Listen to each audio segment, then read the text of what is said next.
Let's see. There we go.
Oh, we're done. We're through. Hey everyone, welcome back. We're back to PGR today. But I decided I wanted to do story. Yeah, so we're probably going to be mostly focusing on continuing Cinder Burns story today. So, you know, last time we did, I just looked up, last time we did Cinder Burns was the 22nd, so almost a full week ago. Actually, 6 days ago. And, you know, we've been a little bit busy, and, you know, there was maintenance, there was patch day, then there was, you know, gacha day yesterday, so that was very exciting. But yeah, today I do want to catch up with story. So probably gonna do story, yeah. This is actually the first time in a while that I haven't done story, you know, kind of, you know, early. I guess when I first started streaming, I was backlog on story, but then, you know, I kind of caught up around, I think, her last bow.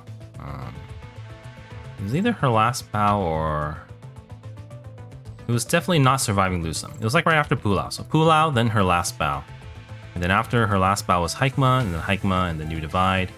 And I kind of always did it, you know, basically a week after it was announced. But, you know, the last patch, you know, I was kind of trained into assuming that the story is pretty short.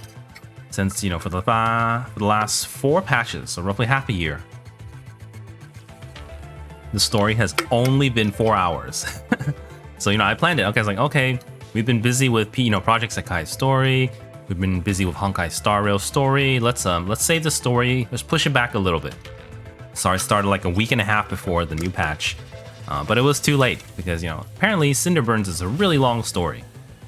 So I think so far we've actually spent 7.5 hours, and we are not even. We're like 60% of the way through. I think it's 7.5. Let me check. It's something like that. Something that's yeah. So we've done 1 time, 2 times, and 3 times. Yeah, 3 times, and that adds up to roughly 7.5 hours. So the story is pretty long. I think some people saying that it even rivals Surviving Lusum. So yeah, but it's getting pretty good. Most of it has been a lot of it's happened in the past. Yeah, there was I don't actually know if there's a lot of current events for Bianca patch. I know there's this thing, Challenge Exodus Memoria. I have absolutely not checked it out yet.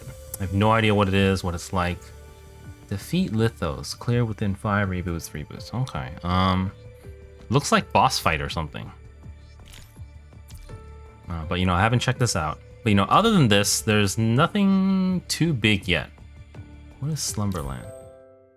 Ah, so there is this story. This is because this is a special coding, there's a story with it. Kind of like a Dance of Riplets. Honestly, this is gonna sell the it's gonna sell the coding even more. So yeah, we'll do this some other time too. But I do want to do Cinder Burns today. But other than the challenge Exodus, I'm not sure there's any content. I do feel like starting time. I do feel like compared to you can see it here. There's only 4 pieces of. There's only 4 events for the next 7 weeks. Is this 7 weeks? 6 weeks. Yeah, compared to before, like during her last bow, we had like 6 of them here, and then one of them would open up into like 5 different events. So there was like a lot of stuff to do. Babel Tower would be nice. Or not so nice, depending on what you're looking forward to. But everyone's excited about Bianca, but at the same time, I feel like there's not too much to do with Bianca. There is the day, the weekly pain cages, which I'm not really set up for yet. So I'll probably just do it on my own time. I also got knocked down I got knocked down to Leader from Hero. It was Machine Factory last cycle as well. But this time it's Machine Factory too. So, we could definitely give it a try with Bianca. But not today. I do feel like if I were to do more, battle content today, there would really be nothing to do. It'd kind of be let me do this first. Yeah, I totally forgot. Today Thursday? It is. So I think the Norman actually started not today, but yesterday. I just totally forgot it because everyone was so excited about Bianca. But at least we got it close to 12 o'clock, which is nice. I've also stopped what's that called? I've stopped doing Norman 5 on stream. Norman 5 is a little bit too easy now, and 6 is too hard for us. Though we did give a good attempt to 6 last time. But I'm, with the addition of Bianca, I'm pretty excited to try again, if we can find the time to do it. But I'm not sure when, so... Today, I definitely want to be doing story first. Continue story. I could add my Bianca here, but, no one wants to borrow an SS basic Bianca. Everyone has an SS Bianca. Everyone wants at least an SSS. Okay. Yeah, I've been thinking a little bit about Bianca and the sets. I actually think I might go with the Cotty set. I haven't actually tried her in the stages yet, so I don't know how powerful she is. But it's definitely a lot smoother with Cotty. And definitely for pain cages, I think Cotty will help a lot more. Overall. It'll help you enter both modes quicker, as well as being able to basically just everything happens faster, so you can kind of lower the damage window to beat the timer. because the 10% damage won't, won't help as much as being able to ultimate instantly and basically use 0 seconds up. I think it's a very interesting play style, definitely. Okay, I guess let me do this one. I forgot to do, Winston reminded me at the last moment, but it looks like everyone gets free 14 rolls or something, which is pretty nice. I don't know if there's a prize at the end, but you are getting a free research. I didn't use it for Bianca yesterday before I hit pity. Would have been a little bit nice, but the pity does carry over, so it'll be useful again when Lee comes out.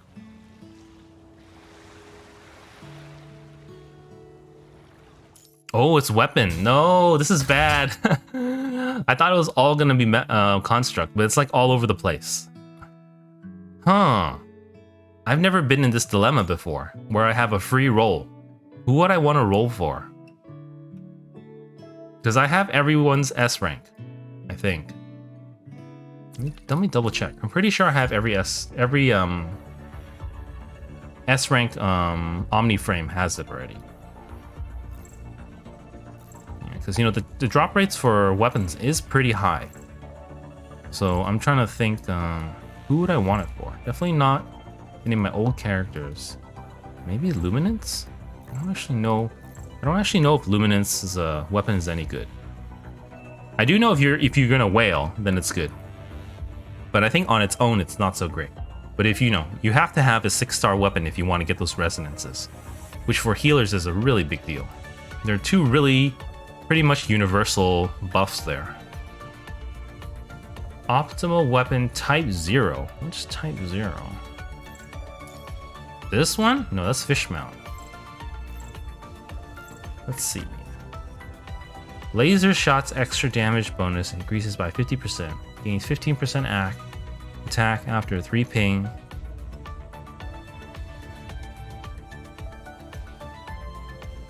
Huh. Okay, it seems like it's not her signature weapon, but another 6-star. Type 0, I wonder which one that is. Let's see if we can find it. Free research. Type 0. Type 0. It's really far down the line because these are all really old. They've basically been around since launch. So type 0. Laser shots extra damage bonus increases by 50%. I think this is the Eclipse gun. I don't know what's laser shot though. Oh, I have to scroll again. Okay, then we have Benediction. Every 12 orb ping increases. That 12 orbs is a lot. Okay. This is for Lux, but 12 orbs is a lot. Like, a lot. I don't even know if that's possible. In a normal rotation. In Dragon Wind. I think this is 10% chance to inflict frail. Okay. So other than this, the option would be to get a uniframe one, probably. Like a Noen. I don't know which ones I've gotten so far. Actually, let me double check. I know I have Roland's, and I know I have Selena. So I have Selena's for sure. I have Roland's, and I do not have Kamu. I'd probably get Kamu's. I do like the Kamu one. Kamu or Pulau? Or Noen. Let's just go for Kamu, I think. The music's so relaxing. Carries over to the banner too. Where's Kamu? Not Kamui. Kamu. This one. Thanatos. Extra damage increases by 15%. Continuously increase dark damage. Let's try it. Sure, why not?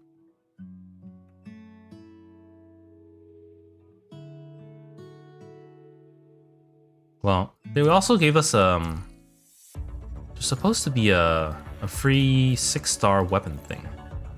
I don't know where it is. Right here. Hi. So this one, you cannot choose Kamu. You cannot choose. It doesn't look like you can choose any uniframe, so I think it's pretty safe. Let's get it. Summer thoughts, free research. Would have been nice yesterday. Because this isn't how PGR is normally played. That's the best part of PGR, is that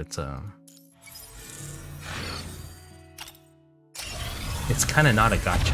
Blue, nothing. Well, thought a little bit too hard about that. All right, let's probably get started with story. So I guess we had a bunch of tickets lying around, but we were at like 61,000 black cards, and we're down about 16,000. So it's but we did actually use a full 22.5k. I guess I had a lot of tickets around.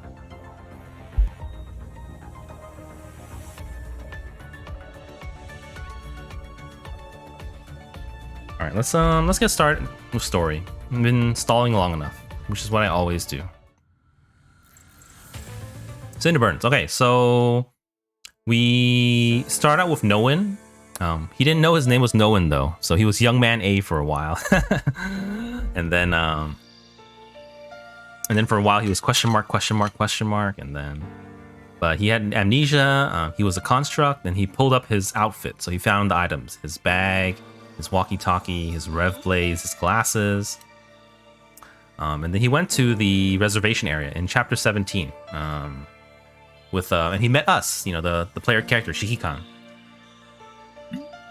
And there, I don't remember what happened. We exchanged some words. I think we found out that we met him before, which we have in Fake Ascension. So later on, they confirmed that he's actually Shrek from Fake Ascension, who left a bunch of notes here and there. And I also think Shrek showed up in Surviving Lusum. I thought I could have sworn, but my memory's not so great. But he has amnesia, so we flash back to when he was a child. Apparently, he was on Aslam, and his mom was his dad was like an aristocrat. His mom kind of had an affair, or not affair. They they had they just had him and his dad left basically, and then his mom was kind of a prostitute. So everyone in the train car kind of hated them. His mom eventually got poisoned. And then he's just growing up. So he started at like age 9, then he went to 11, 13. I think he's like 15 now. So he's aged up a little bit. Oh, I forgot my cup. I still don't know why he talks like that. So the unit itself, it always sounds like he's talking in a radio. So he's not like a normal human. But along the way we met he had his aunt Rachel.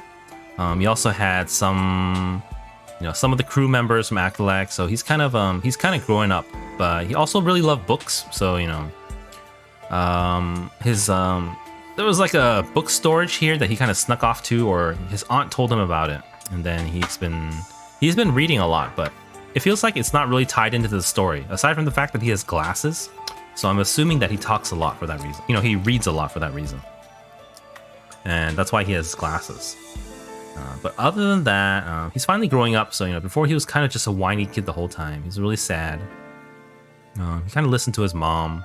He's very sad. It's just, everything's just sad. That's how PGR is. But now he's growing up. So he still has kind of a sense of justice from the stories that he read in his books. And he's trying to kind of live that way. Which, everyone's kind of jaded and disillusioned. But somehow he kind of gives people hope. So that's where we're at. Also, we met in the real world, in the real time. We met Lithos, and we met Lillian, I think, and we met. I'm trying to think who else has a face. There's this generic construct with a falcon pet, and so let me think. So and then in the old time, I think that's about it. I think there was another kid he met with white hair. He was really frail. He kind of saved him, but his friend kind of disappeared. And apparently in the narration, this says that was the last time he ever met him. So I'm assuming he's dead. But yeah, and then also last time he met someone else too. Someone that we've been seeing a lot. I forgot who it was.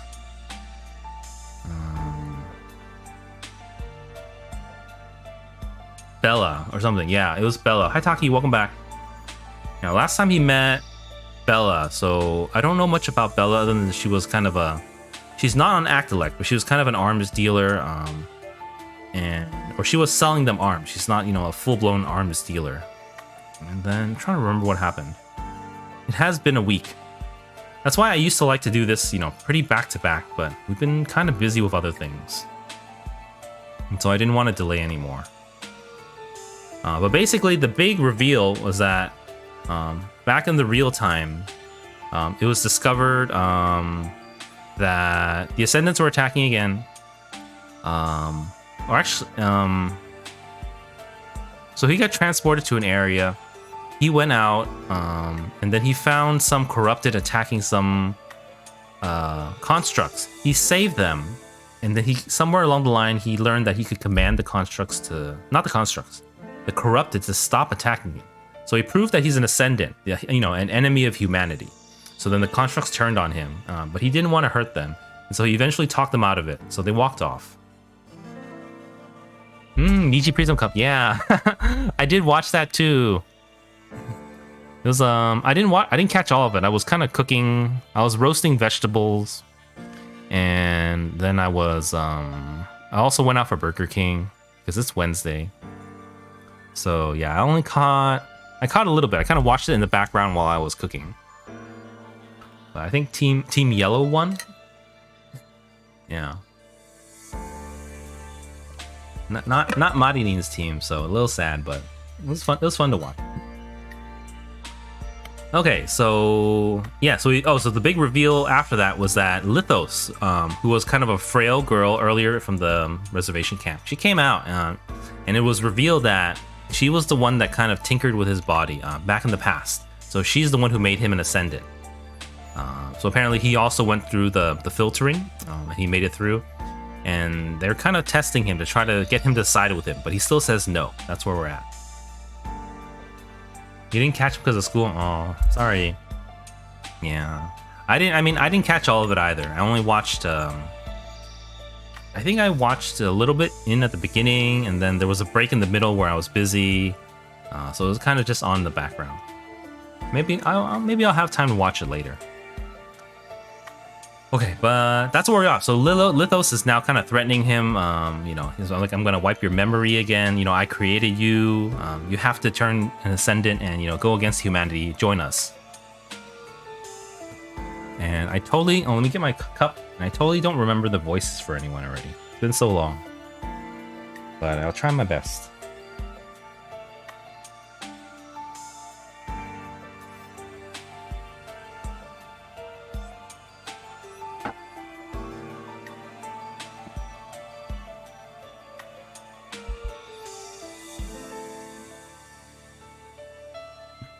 That's alright, Taki. Sorry about that, though. It's okay. Alright, books as firewood. Don't be the fools who burn the books to stay warm. So this is scene 15. I think someone said it's out of 25. The moment no one holds Lithos' hands, the floodgate holding back his memories instantly collapses. So we're finally going to find out who he is, you know, at the full story. We've only had bits and pieces so far. Old memories and new confusions interweave, entangled as they tug at each other, forming a disorderly spiral. Oh, I forgot. He also kills Rachel. We don't know why he kills his aunt, or his, you know, quote, auntie. I'm indeed Ashlar's people. He was right.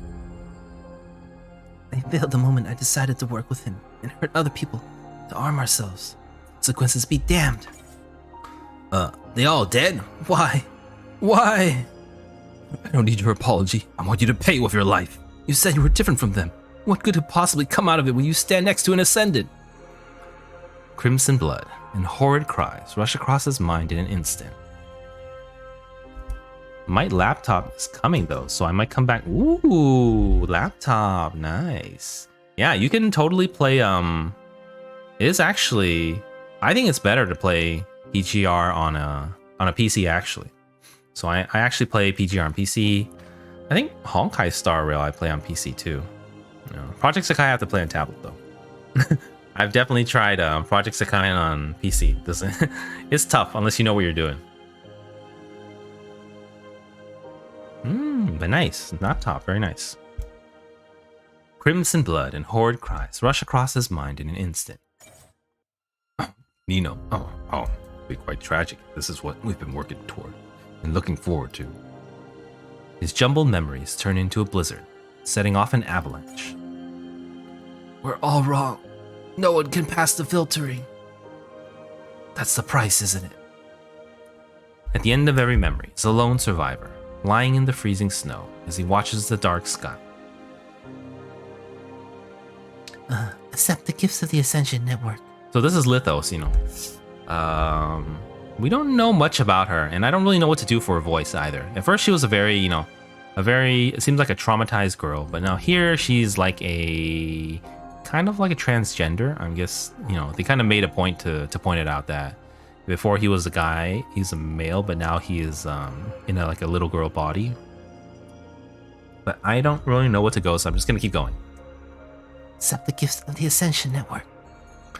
No one replies, with a sneer filled with immense grief under the falling snow in the forever darkness. Otherwise, you wouldn't be able to change anything. You know, she had too nice of a model to be a side character. This was my only choice. Otherwise, I wouldn't be able to change anything. Huh? I forgot, I had to age him up a little bit. He's not 9 anymore. Coming to his senses, no one finds himself sitting inside Rachel's compartment. It is 1 in the morning. He has just returned after hiding the weapons he received from Belabeth inside Carriage G. No one can remember that. Fight with the upper level guards is 7 hours away. Ooh. So I gave him a American country accent, like a southern accent. Because he said y'all in his first line, so I'm just stuck with that now. Well, why are y'all looking distracted? Weren't you asking Rachel while she's working with Ashlar? I'm sorry. I was indeed distracted. Can you explain it again? Oh, sure. The fight is about to start anyway. I'll tell you whatever you want to know. Rachel raises the glass in her hand before gulping down her moonshine. Because it was my only choice. She repeats her words. Cargo crew was a disorganized mess. Teams would fight each other to get the larger share and a safer assignment. I wanted to change that, but I had nothing but my fists and only had one belief. I could fight my way out of this. Obviously, a stupid idea like that didn't get me anywhere. Every time I wanted to start something, the aristocrats would make me pay. When they were about to kick me off the train, Julie saved me. Mom? Yeah, she just met your father back then. She became his secretary by being the hard-working badass she was. She couldn't stand the turmoil at the lower level, so she reached out to me. We talked over and over until we found the only way through Ashlar. Speaking of which, your father was the one who introduced us. He brought me to the man who wanted to replace the aristocrat, and Ashlar and I made a deal. I scared the aristocrats who wouldn't work with him through the armed disturbances on the lower level. He gave me connections and supplies to unite the people against the upper level. Okay. Rachel's always looking to the side, just like I know she has a couple more expressions, but this is her main one. After our many successes, folks started treating me like an undefeatable hero and put me in charge of the cargo crew.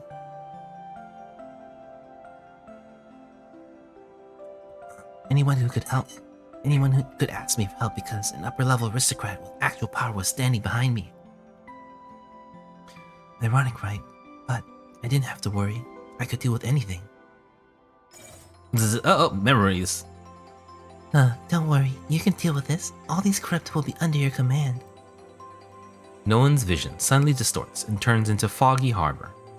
Lithos is holding his hand, patiently guiding his move. This is the memory of Noan waking up not long ago after becoming a construct. He has forgotten who he is and what ascendants are. He is simply trusting the other person wholeheartedly, the person who has stood by him and told him every secret. Give it a shot. You can even bring the law and order of the Golden Age to them. They'll move things, rebuild runes. Just don't control too many things at once before you're used to it. Hey, it's adult Noan. Why is he always Why does he always talk like he's on a radio? I don't know. Like this? But they don't seem to be listening to me. That's alright, I'll help you. Holding no one's hands, Lithos points them at the crooked constructs. Let them do what they want to do, and save who you want to save. Free yourself from the harrowing powerlessness, and become a real hero. Oh, Oops. oh. What is it? You never told me what the price of this power is. Thinking back, no one supposes his instinctual alertness as a merchant must have prevailed. I just need you to become one of us. Not a lot of people can pass the filtering. I cherish you, and I want you to stay. Huh? What then? What do you want me to do after I become one of you? Well, the things she asked of me started mounting up after he thought he had helped us enough. No one's vision jumps back. Let me read that line again. The things he asked of me started me out, so they're asking for more and more now. No one's vision jumps to the night before the fight once again. Rachel sits before her desk, sneering at her glass self mockingly. No one's vision jumps. Rachel sits before her desk, sneering at her glass self mockingly. Looking at the scene, no one notices a sense of danger amidst the uneasiness. There are only 7 hours left until the upcoming battle. Why is Rachel still drinking and chatting with Assad? We were just tasked to take care of some jerks and their shady businesses initially. Then innocent folks started getting involved. Until one day, Ashlar asked me to take care of your father, because he started to misbehave too. I'm sorry. I didn't realize Ashlar had bought a few other reckless fools apart from us. Had I known, I would have protected Julie if nothing else. Your father too. It's too late to say anything now. Her face was scarred in the end. She landed on the lower level with you, still inside her belly. Then she started to change. The stories she loved and the dreams she believed in were all hidden underneath their masks, without a trace. To get a chance to fight back and free us from Ashlar's control, she agreed with my idea to manipulate the books in order to gather weapons for the cargo crew. You realized that long ago, didn't you? Or someone told you? Yeah, people have said things. I know I shouldn't trust Shauna and Waylon to hide anything from you. She sighs, staring at the murky liquid inside her glass. Julie was different from me or Seth. She wasn't born to be a bad guy. She's been on edge ever since she started tempering with the numbers. She said you ought to hang out with other people, but she would start panicking the second you stepped out of sight. Was that why she agreed to let me stay in the book storage room? Yeah, I told her to keep you around if she was worried, but she was afraid of how you'd react if her crime was exposed after you two got close. She would tell herself that she was doing it for everyone's future, as if needing to convince herself. Then she'd start thinking about how you'd survive after she was gone. She would worry that you spent too much time drawing instead of learning a skill that could keep you fed and alive. That was why she was always so strict with you. But deep down, she wished you got to do what you love, be it reading, drawing, or being with the people you like. She once told me, I hope you get to become who you want to be. Did she now? I should leave you with a word or two then. Whatever future you want, don't make the mistakes I've made. She said that too. Rachel pauses for a second before lowering her head and laughing, her whole body shaking uncontrollably. Captain Rachel? That's how it is, isn't it? It was wrong to begin with, and we could only fix the sins of our past with new mistakes. I knew it was wrong, but there was no way to stop. This is the afternoon he wakes up, after he has lost his memories for the first time. For the first time, okay. So apparently, Lithos has kind of wiped his memory, or like given him multiple chances to kind of join them. He's rejected her every time so far. Standing in front of an endless red tide, Lithos caresses the glass jar in his arms longingly. His jar, his arms. I just wanted to protect everyone. I've been thinking about how to allow humans to coexist with the punishing virus all these years because I realized there wasn't a way to eradicate the virus completely. Maybe how to allow humans coexist with her. You look like you're wondering why an Ascendant would want something like that. Lithos holds the jar up, staring woefully at the things inside. These are what remain of my family. Ooh, what is it? I see like paper cranes and like a Rubik's Cube. It looks more like toys. So, you know, this is not Lithos's original body. He's a transgender construct body. But, you know, maybe he was a father? I don't know. My father left me at an orphanage because of my disability. Sorry, 1 second.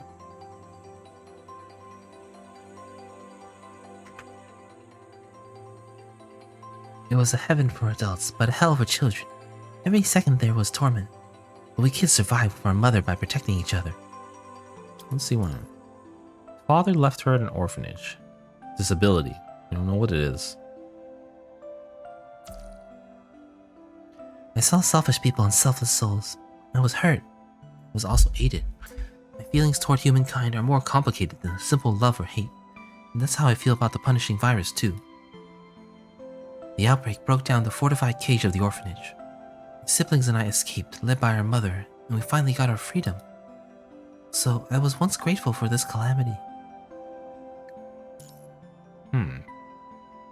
Okay. Another orphan. Yeah, but they escaped a kind of abusive orphanage, so they kind of appreciate it. Until it took everyone I loved. Until it took away everyone I loved, one by one. You understand how I feel now? Just want to protect everyone that was left behind. Anyone that was left behind. Don't be afraid. The red tide isn't something cruel. They might not be living as individual beings, but they were born through it. This may not be the ideal choice, but it is the best option I can find. You know, even though Lithos is kind of an ascendant working along with Vonnegut, you know, apparently Vonnegut and the rest of them were kind of talking about Lithos behind their backs. So you know, it's kind of you know, not a main ascendant like the ones we've learned, you know, like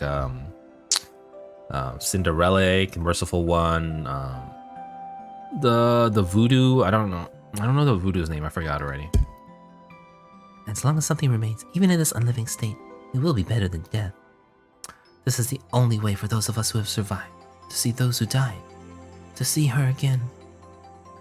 Lithos grabs the long purple hair instinctually, as if holding on to the remains of someone they deeply care about. Oh my god, is it his daughter's body? I know you wish to stay with real humans instead of the shards that form these projections. But you will inevitably be betrayed if you give your trust to other people. You can only protect yourself and others if you hold absolute power. I've learned that lesson. So should you. Remember how the cargo crew ended? Oh, here we go. How it ended? Did you forget? Right. You've already forgotten about it once after all. Now, remember and tell me your choice. I told you we didn't have a choice. No one's confused mind returned to the night before the battle once again. What? What would you have us do? Those weapon manufacturers couldn't trade their weapons for our enthusiasm, could they? They needed to put food on their tables as well, not to mention that the cargo crew's reputation got tarnished after the blessing boxes. No one would have listened if we had something to offer. I might not agree with Rachel on a lot of things, but I think she was right to work with Ashlar and split the profit of the blessing boxes with them. The blessing boxes stopped selling long ago. Where did our recent supplies come from? Oh, we still have Barbara. Huh? The person who took over Mom's job? Huh, that's right, boy. My wife used to be a real good cook. But you said... There was no way I'd trust her. Those two have been up to no good behind my back. I suspected Barbara for some food poisoning incidents in the past, but I couldn't find the proof. Assad is only working with us because he failed to get a good seat on the upper level. He wouldn't have given a damn about the rest of us if we were enjoying his life. Why are you keeping him here then? Because he has connections with the cargo crew and the upper level. He's still useful to me. But could someone untrustworthy have provided a steady source of supplies? I know it's not feasible long term. What we took was ours to begin with. The supplies she got from manipulating the books were the payment meant for the cargo crew and the bumblebees. What? I know it's not feasible long term. What we took from was ours to begin with. So this is talking about Barbara. Assad's one. Manipulating the books. Hungry people will bite anyone if enough time has passed. The more people with their own agenda, the fewer we could trust.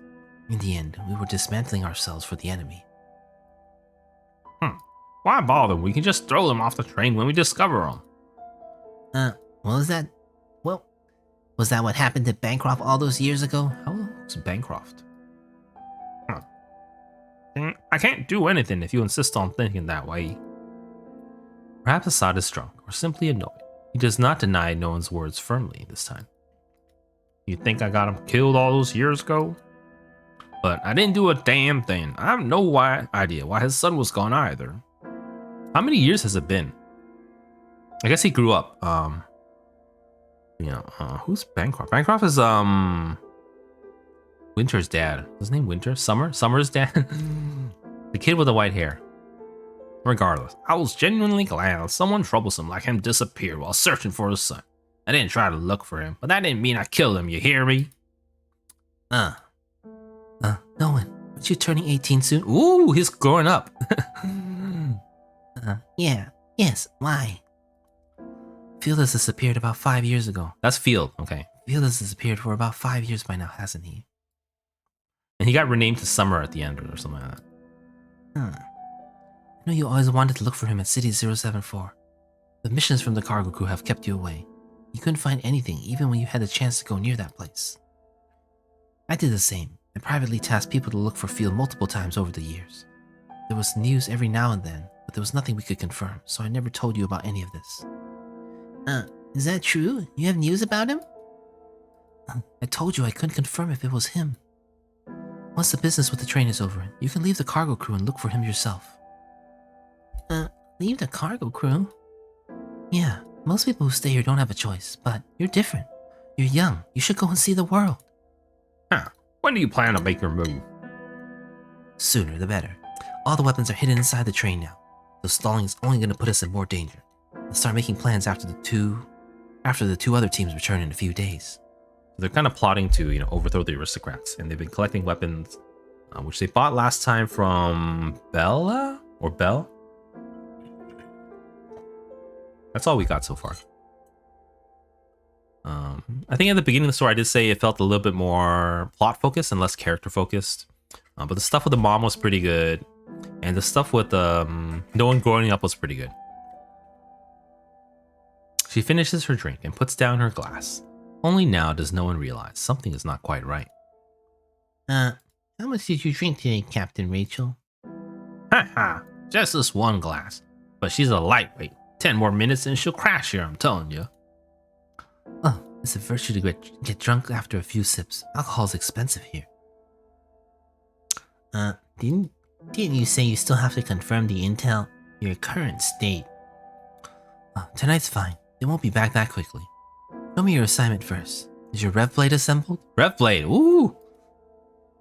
Yes. Noan passes his rev blade to Rachel. Carefully, she inspects it under the dim light. So, right now he still has his kid model. He's not a construct, obviously. But he has his rev blade already, which they haven't really explained. I don't really know what it is, other than it makes, noises. Not bad. You're a good self-learner. It took me a whole day to figure out what each of those parts was. It's good enough for you to take the time to study it. If we're Assad or his underlings. What do you expect? They'd have traded the parts for drinks the moment they stepped out of here. My mom used to say, don't be the fools who burn the books to stay warm. Only those who learn from books can survive. Don't be the fools who burn the books to stay warm. Yeah, those who don't read, but burn books to stay warm are indeed fools. Rachel looks at her reflection inside the glass, disgusted. Sometimes I feel Julie was right about a lot of things when I look at you. She lowers her head and continues speaking as if she cannot stop. Attitude determines altitude. That's what the old folks used to say. You're patient enough to understand and learn, which means you're much better than many who are already 6 feet under the ground. Even though she wanted to send you to the cargo crew when you were 9, she did that only because she was anxious. Julie wasn't the fittest person. With the work she was involved in, she was worried that she would leave you too early, and you wouldn't be able to survive on your own. She wouldn't tell me about any of it, and I only knew that she coughed a lot. If you didn't tell me afterward, I wouldn't have known that she was sick all along. Oh, how could you not know? Take a look at yourself in the mirror. You're the same. Rachel's vision has blurred from her drinking. We're the same? Yeah, before she put on that mask. She was about your height, and her eyes were as stubborn as yours. Hair and clothes were as dark as yours. Didn't make a sound when she walked, that woman. Couldn't spot her at night when the lights were off. You know, sometimes I really wish you'd stick that firefly on your shoulder. I wouldn't have to worry about losing you in a night shift. I tried my best to make some noise. Didn't make a sound when she walked. Couldn't spot her at night. Yeah. Who can tell the sound you make when the fight begins? Looking at... Okay, give me 1 second.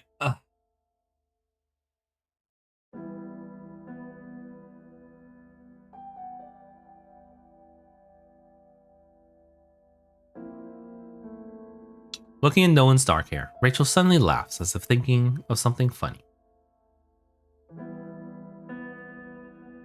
Why don't you dye your hair into a rainbow? Wait, what? Why don't you dye your hair into a rainbow? So, you know, Nolan, with a construct, he has kind of, like white streaks on it. I don't know if they're blue. I think it's white. Or gray. Yeah. Why don't you treat your night blindness instead of bothering the kid? Night blindness? Me? Impossible. Impossible, my... Where's my sensor? Impossible, my...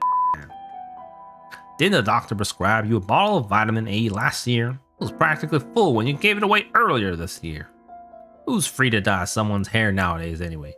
Kid's stuck with his hair unless he becomes a construct or something. Exactly. Ooh. None of us would have stayed here and worked our lives away if you could just become a construct.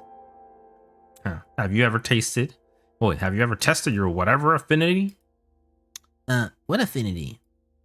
Can something. I forgot. I heard that you need the affinity to have a shot at becoming a construct. Huh. You could also just die during the surgery. Enough. You can figure it out in the future. This young man has all the time in the world. Rachel waves her hand drunkenly. Either way, I'll make sure you live. Either way? What does that mean? What does it mean? I'll tell you about it when it's over. Right now, some things are still uncertain. Rachel's head slams onto the desk. Captain Rachel? Alright, let her sleep. Sometimes you have to let it all out after you hold on to your secrets for too long. The fight's in a few days, kid. She's no superwoman. She could use a sip to pump herself up. Let's put her somewhere she can lie down. Sure. No one wants to find a blanket to cover Rachel after laying her down, but he can only find a jacket hanging on the back of the chair in the compartment. Hey, that's mine. Give it back. Sorry. Right as Nolan is about to hand Assad the jacket, he accidentally touches the folds by the collar and notices something unusually rigid inside. Huh? What? What is it? Your jacket. Nolan flips over the collar and inspects it, finding a meticulously hidden seam at the fold. He tears apart the seam carefully, and a thin piece of machine falls out. Huh? Is that a wire? How long have you had it? Assad? That's... Assad evades Nolan's gaze. He hesitates for a second before grabbing his jacket from Nolan and grinning embarrassingly. It hasn't been that long, just a few hours. I don't usually wear a coat. Barbara gave me the jacket yesterday. We've been talking about our plans and the weapons we moved to the train all this time. Captain Rachel says no one outside this room can know. Don't worry about it. My wife keeps suspecting I'm seeing someone behind her back. So she's just checking who I've been calling and looking into the ladies I've been meeting. She's not interested in the weapons whatsoever. Relax. Rachel and I have been eating at Barbara's and she's been helping us with books. We're all in the same boat, aren't we? Stop being so suspicious. How about me going to Barbara now and making sure she doesn't spill the beans? That sound good to you?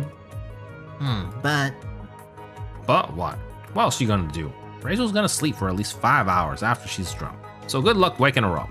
Nino and Shauna won't be back until the morning. Back and you might be dead before the anniversary arrives. Why? What's wrong?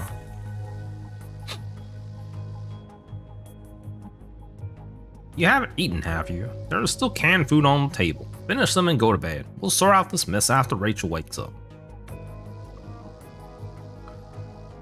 No, that's too risky. Risky?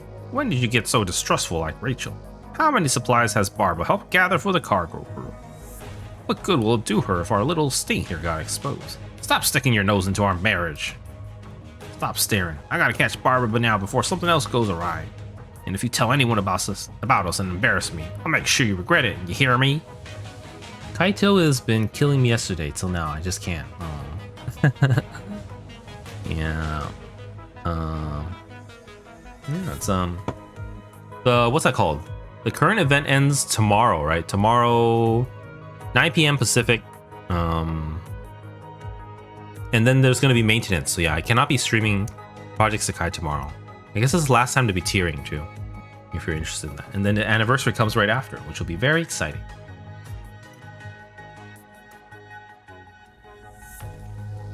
All right, watching Assad walk away somehow reminds no one of Bancroft. Traitor! Assad! Assad rushes away with a charged expression as Bancroft did, stumbling as he leaves the compartment and soon disappearing from no one's sight.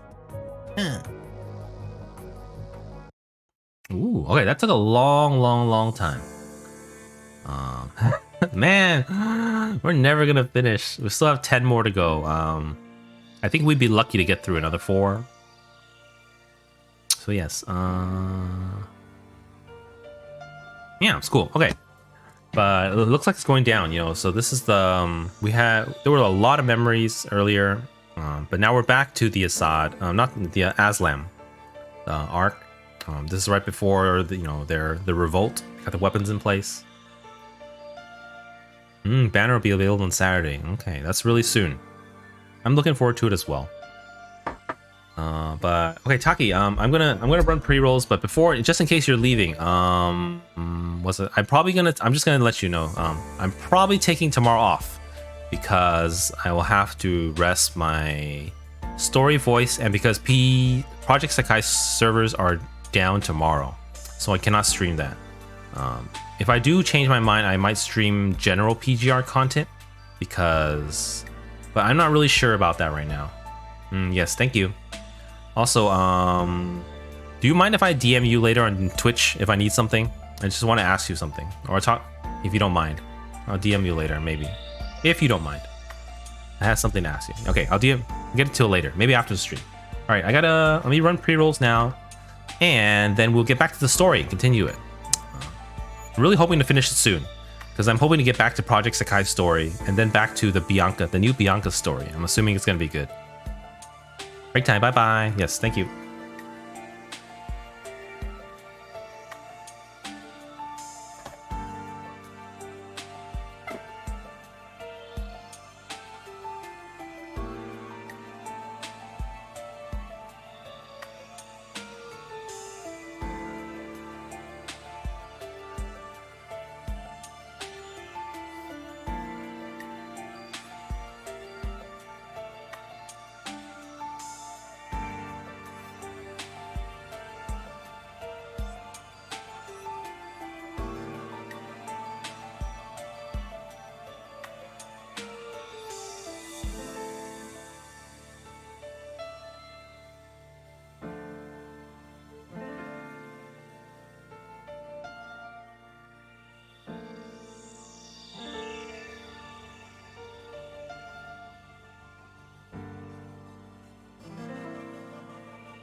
Alright, I'm back.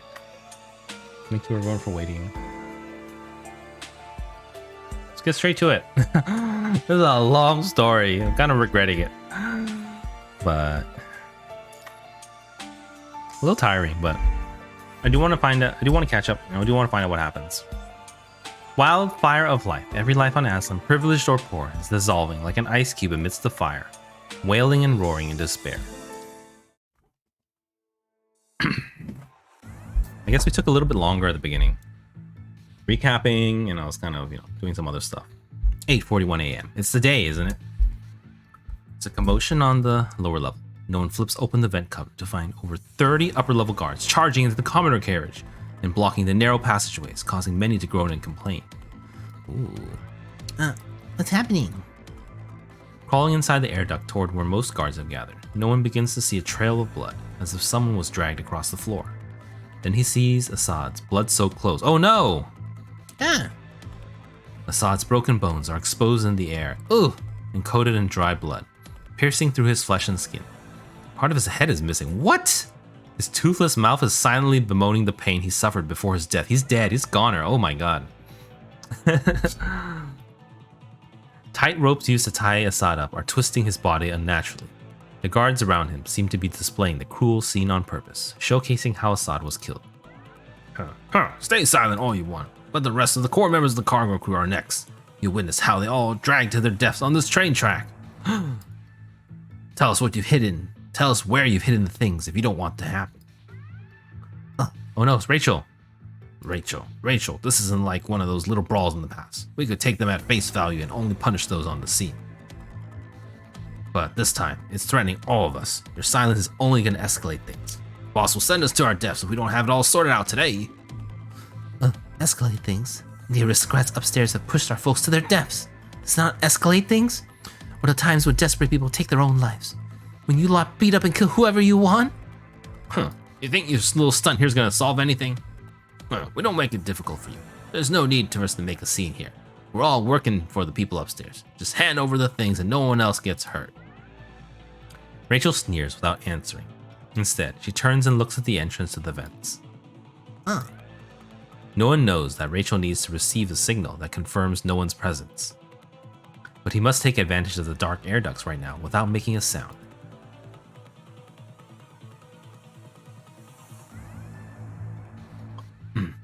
Sometimes I really wish you'd stick that firefly on your shoulder. Ooh!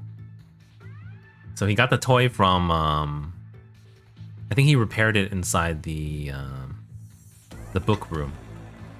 Quietly, Nolan takes out his clockwork firefly and turns on the little light bulb on its tail, gently waving it by the vent. You're stalling, aren't you? Waiting for somebody? Yeah. If you're waiting for the 2 squads you sent out, I can tell you that they're already dead. The guard takes out his terminal and shows Rachel recording. Thanks to this coward, the upper level's killing 2 birds with 1 stone today. Ha ha ha ha ha. He kicks Assad's body, laughing. That was so good. I was laughing even before it happened. Ha ha ha. Fine, I'll go with you. Rachel, you can't. Before he can finish, 2 shots from 2 different guards graze his shoulder, hitting a young man standing behind him. The young man falls down as the people burst into screams and protests. I have to act now. Look at you all huddling together. How many do you think will go down with just 1 grenade? You. What am I? You monsters. Enough. How many defenseless people are here? Do you want to get them all killed? I forgot Wayland's voice. Boss, we can't let you. Another gunshot interrupts him, taking advantage of the erupted chaos. No one throws the short sword in his hand. At the light on the ceiling, darkness and shattered glass befall the carriage instantly. Sound the alarm! Pow, pow. Music is really loud, like really loud. I gotta turn it down. I forgot Shauna's voice. Move! The cargo crew members do not hesitate upon receiving the signal, charging toward the nearby guards immediately. Making use of the darkness and confusion, no one drops down from the vent and stabs the guard with a grenade and his rev blade before grabbing the guard's spare longsword and throwing it to the teammate beside him. Nice. The guards have expected some conflicts, but they've not foreseen how determined the people are. Catch him! Ah! Nino leaps towards the still standing guard, carrying a strike to his face. Shifting his body, he pushes his blade through the guard's unarmored throat, and the gushing blood shuts the guard up. Right after that, the sound of screaming and explosions blend together, almost deafening everyone in the cart. By the time the emergency lights turns on, the 30 or so guards are now silent corpses alongside a few innocent bystanders, leaving only the blood-drenched people panting and trembling. There's no turning back now that we've killed the guards. Good. It's me. I'm done waiting. Let's kick it off. We're just gonna send more people down if we wait any longer. We await your order. All right. Rachel steps over the pools of blood and smashes the alarm of the lower floor before slotting in her ID card as the cargo crew chief captain, stopping its ear-splitting shriek. That was kind of annoying. It was very exciting though. Do you remember your vow when you joined the cargo crew? Rachel clenches her fist as the people watch her in silence. Her hands are covered in the blood of their enemies. We'll free everyone from oppression. We'll lay the dead to rest ourselves. And let them know their sacrifices are not for naught. Now's the time to fulfill your promise. No combat here. They have not bought as much time as they wanted. The aristocrats on the upper level quickly realize what is happening, and unanimously decide to quench the riot on the lower level, sanctioning all forms of violence. In this short period of time, those who are willing to fight gather at Carriage G, arming themselves with the weapons hidden there, while those not willing to or cannot fight move to the back of the train. The two sides clash inside a carriage at the lower middle section of Aslan. The guards have the upper hand initially, suppressing the lower level with their superior equipment, but with Rachel and other core members leaving the lower level, the people respond with superior tactical maneuvers. Our people are ambushed in various parts of the train during their advances. We've already lost contact with over 8 squads. Damn. Where are those rats hiding them? Find them! Without their knowledge of the train, the people strike from unexpected, shrouded location, from the ducts to the roofs. They cut the power and the lights of the carriages while making many inconspicuous traps. The traps are made with crude materials, a spike that's sticking out, an easily shattered glass box, some torn wires on the floor, or even the frame of a broken umbrella abandoned in an unknown corner. Simple as they may be, they are all incredibly useful tools in a close quarter fight in a confined space. No one can hear the guards not too far in the distance shouting about retreating, only for them to choose to stay and fight instead. Good luck having those aristocrats allowing them to bring the fight to the upper level. After deciding to stay, the guards are soon given new weaponry and launch another assault. Facing their heavy fire, the people's tactics quickly become ineffective. The desperate people must sacrifice more to deter the guards' impenetrable advance. This is the moment we've been waiting for. If we back down now, what will happen to the people hiding behind us? To the death! Yeah! The cargo crew can last as long as they have against the guards because of how they navigate and assign their forces in the narrow carriages. Once they initiate an advance, however, all their advantages vanish immediately. A cargo crew member near no one howls with his weapon raised, running past no one without noticing a flashing red light near a broken chair to the side. Watch out! Boom! Every bullied person living on the lower level has dreamed about this day. In their dreams, they will find true equality, fairness, and liberty the moment they cross the line weaved by gunfire. People believe that their combined will can triumph over any amount of guards from the upper level. Only when the real fight begins does everyone involved truly understand how fragile life is. Dust and smoke fill the lower level carriage. Explosions and screams come out of every corner. The well-armed guards are pushed back by the angry people, while the superior weapons of the guards take the people's lives away. Every life on Aslan, privileged or poor, is dissolving like an ice cube amidst fire, wailing and roaring in despair. No one can see blood gushing out under the light that seeps through the loose train doors. The red liquid, the metallic shells, the debris, and the human flesh are all fused together, splattering all over the narrow passage.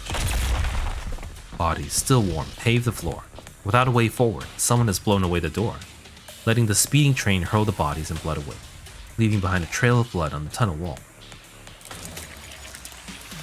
Countless lives and dreams, quarrels and prejudices, oppression and hate, death erases them all.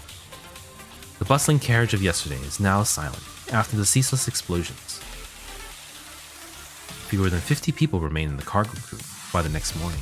Ooh, how much did it have before? I don't actually know. There's no shouting in the front, just the sound of guns firing at each other.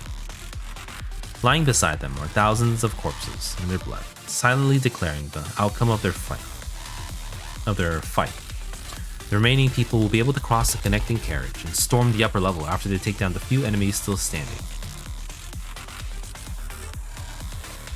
It's already the next morning, but they're almost there. Before they can breathe a sigh of relief for their tragic victory, however, they hear unnerving thumping and cranking entering the connecting carriage. What? Is that a riot? An enormous orb-shaped mechanoid appears, stepping over the dead bodies on the floor and firing blood-red lasers at everyone still breathing. It is! Right then, the train enters the tunnel, the carriage unit unlit by the damaged lights. Is it boss fight? I don't think this is a combat stage. 7 seconds pass, and the brief darkness fades away, revealing 9 more lives have been taken. Ah, shit. Nope, let me do it. They couldn't beat us, and now they're sending in that thing. Nino runs as he shouts, picking up a rifle from a dead guard, before aiming and contributing to the fray of fire.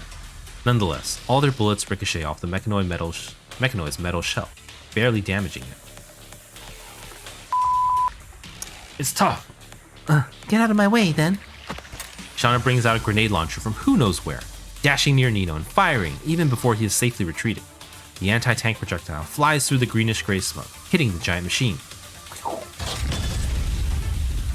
Boom. Did that do it? It should.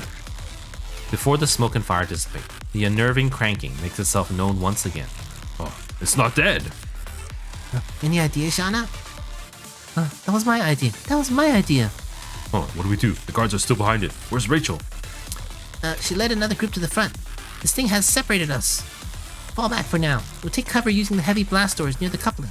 That should buy us some time to regroup. Oh, alright. That's the only thing we can do for now. Make sure to pick up anything useful on your way out. Guided by the 3 core members, the other cargo crew members cover each other as they quickly retreat to the lower level. The scattered guards, meanwhile, take the chance to advance again, staying behind the mechanoid. Bumblebee member Mike. Oh, hey, what they doing? Looking at where he's pointing, they can see a large group of guards is climbing onto the roof of the carriage, covered by the orb-shaped mechanoid. What do you mean by covered by the mechanoid? Oh, covered, like cover fire, okay. Oh, what are they trying to do? They're avoiding direct confrontations to sneak to the back? Wait, the people who can't fight are all in the back. They always use these people as hostages. What should we do? Should we go up and fight? We can't. There are too many of them. I didn't think they're rich ass. Is it? Oops, wrong one. It's still hiding so many people. According to Rachel's number, these must be Ashlar's bodyguards. One sec, I messed up my DPI on my mouse. Hold on. This is supposed to work. Here we go. 1. Performance.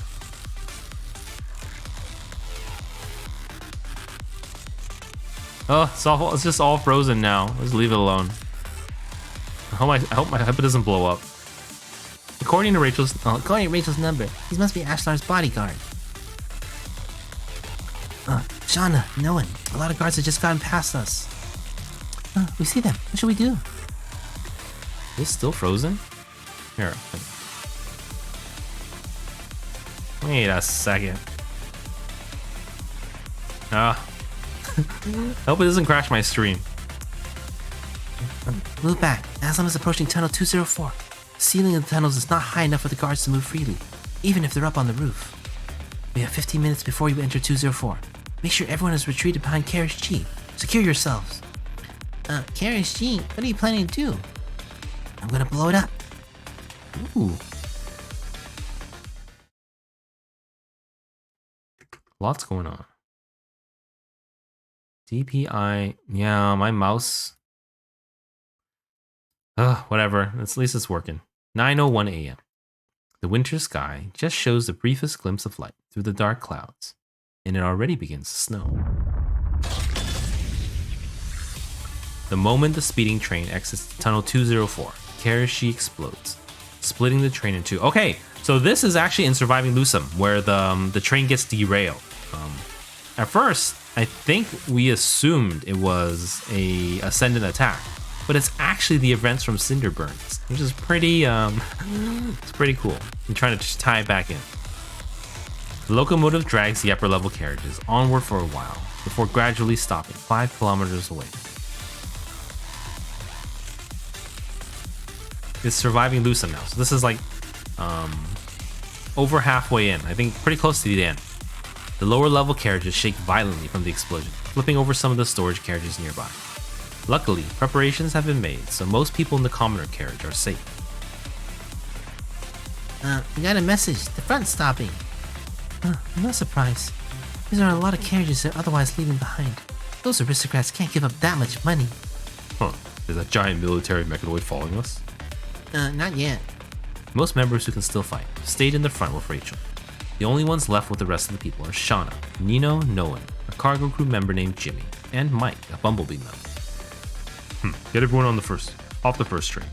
We're not that far from the other side. This is all for nothing if they manage to pursue us. Does going outside mean we're safe? The cars have legs too, you know. Quiet, what's that sound? They can hear a sound most familiar to the cargo crew, approaching from the distant sky. A helicopter? Before they can react, intense gunfire disseminates the broken carriage. Those psychopaths, is this necessary? Take cover now! Bullets shoot through the smoke from the explosion and strike where the people are. Sparks fly as bullet holes riddle the walls and the floor of the carriage. Ah! Jimmy, no! Jimmy fails to dodge in time and is hit on his left shoulder. No one is about to reach for Jimmy when Mike grabs Noan by his collar and pulls him behind a cover. Jimmy! Still trying to rush out, Noan is stopped by both Mike and Shauna. He looks at them confused, but Mike simply shakes his head, speaking only when Noan has slightly calmed down. Let go. You just become another corpse if you go out. Jimmy is moaning on the ground in pain. Dense but sporadic bullets land around him, never hitting Jimmy directly. What's going on? Are they like stormtroopers? Jimmy tries to crawl around the cover, but a bullet hits one of his limbs every time he moves, accompanied by teasing laughter from the other end of the floodlight. The guards are playing with the dying man. Those I'm gonna kill them all. You idiot, can you see? That's what they want. They're keeping Jimmy alive to draw out the people hiding behind covers to slaughter them. It hurts. It hurts so much. The wounded Jimmy, still a teenager at this point, is trembling. His tears briefly wash away the bloodstains, revealing his still adolescent face. So he's like younger than Noan. Considering Noan is like 17 now, I think. Or it could be pretty close. But he crawls up despite the pain and raises his pistol even as he cries. Hurt and broken as he is, he refuses to kneel and instead fires at the blinding light. Ah, you people! He can barely see the enemy against the light. He can barely hold his gun as it is. But the ricocheting bullets still frighten the cowardly guards, forcing them to put him down. That is the last thing Jimmy can do. Following a dehumanizing, a few rounds pierce Jimmy's chest, ending his rasping cry. His eyes are still open as his body hits the ground, those crystal clear irises of his, blurred by a mixture of tears and blood. Bastards. Those... I need 2 hands for this. What should we do now? We don't stand a chance confronting them directly. Staying here won't save us anyway. Let's head out and go down fighting. It isn't time for our last stand yet. Check that out.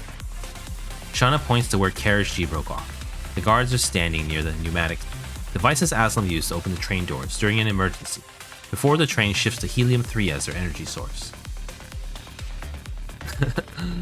Whoa, what's that? There's a large amount of heated compressed air inside. I learned about it from the people in maintenance in the past. If we can get it to leak, it will distract them for a good while. We can take the opportunity to split up and hide, ambushing them from the dark. Do we still have any explosive, grenades, anything? We'd have to use them if we do. And we'd have used them if we do. Then it's pointless. You can't get the thing to break from here. I know how to open it. I can do it with a screwdriver if I'm close enough. Nino looks at her in silence for a few seconds before turning away. No way. If you can all open fire at the same time and cover me for 5 seconds. No, just 3. 3 seconds is all I need to get that track behind covers. I said no. How's that different from taking your own life? You were just lecturing me. How are they the same? That's the only way out now. Didn't Rachel say that you have to listen to me if we disagree on something? I don't remember. A barrage of bullets is fired at them again. Several rounds graze past their covers, impacting the ground and sending sparks flying. Shit, they're flanking us. No time to hesitate. I'm gonna count to 3. You start firing for at least 3 seconds. Split up once their formation is disrupted. Understood? Is there no other way? Everyone stays quiet, leaving only no one to ask this question. No, there's no other way. Don't be afraid. As long as there are those who live, as long as the people we want to protect get to live, we've made the right choice. By the way, Nino, the thing you mentioned last week, my answer is yes. Let's move in together after this. What? You're talking about this now? It's too late, isn't it? Nino wants to say something in return, but Sean has started counting down for her plan and her life. 3. She knows clearly that her life is no longer hers after these 3 seconds as she offers it to the Grim Reaper. 2. Grinding his teeth, Nino curses under his breath as his rifle aims at exactly where he needs to fire. 1. Shauna never stops thinking about dying. She's used to seeing her people die. She thought she would be ready when her time came, but now, taking one last look at her comrades, she allows herself a moment of vulnerability. Open fire! Boom! Shouts and gunshots come behind the cargo crew's covers, sending the surrounding guards into disarray. Unable to see where they're firing from, the guards are forced to find cover as well. An eagle-eyed guard notices a figure dashing out of the cover, but the cargo crew's suppressive fire causes the guard's shot to go wild. Keep shooting! Don't stop! This is the only thing they can do for Shauna now. They also know that if they do not replace their tears with their bullets and roars, their grief will simply break them. The cargo crew is out of ammo to sustain their suppression after 3 seconds. The brief pause is quickly assumed by the return fire of the guards, which pins down the remaining crew members instead. But before long, the guards start screaming as steaming gas bursts from the door, breaking up their formation. Ah! That woman there, kill her! Oh no! Following that are a few gunshots and an explosion, and Shauna's life comes to an end, somewhere too far away for her comrades to see. The steaming air is dispersed by the explosion, no longer threatening the guard. They're all gone. Split up!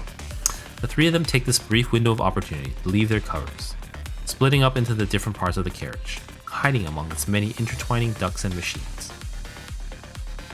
They are fearless even when confronting enemies 10 times their power.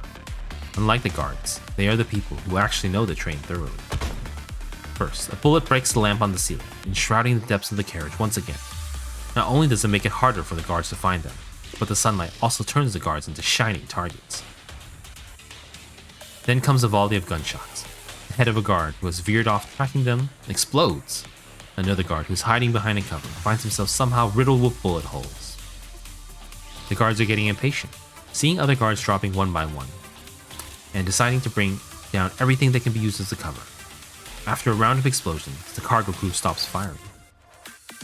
Push forward in groups of 3. We have to find them. The guard advance carefully, but they have not expected to hear gunshots firing from behind them. Several of their groups are immediately taken out, sending the guards into chaos.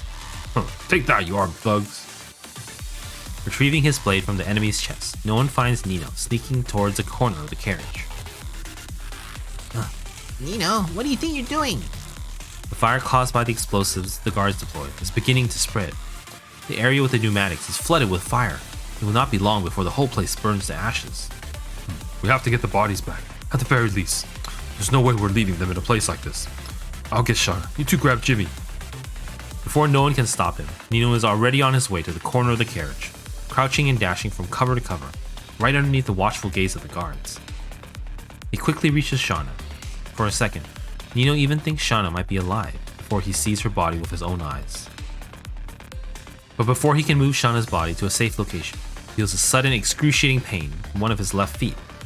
His left foot has stepped on a bear trap hidden among the debris. His years of training have kept him from screaming despite the bone-shattering pain, but the sounds of the trap activating is loud enough to get the attention of the alerted guards. A hailstorm of bullets fires towards where Nino is. He immediately ducks away, but not before he is hit twice in his abdomen. It's gone! Nino remembers every trap in this place. It would not have made such a rookie mistake. It must have been moved. The guards must have moved it near the corpses in order to catch anyone coming back for them. Dirty bastards. Nolan and Mike have successfully moved Jimmy's body to somewhere safe when they realize the guards have Nino pinned down.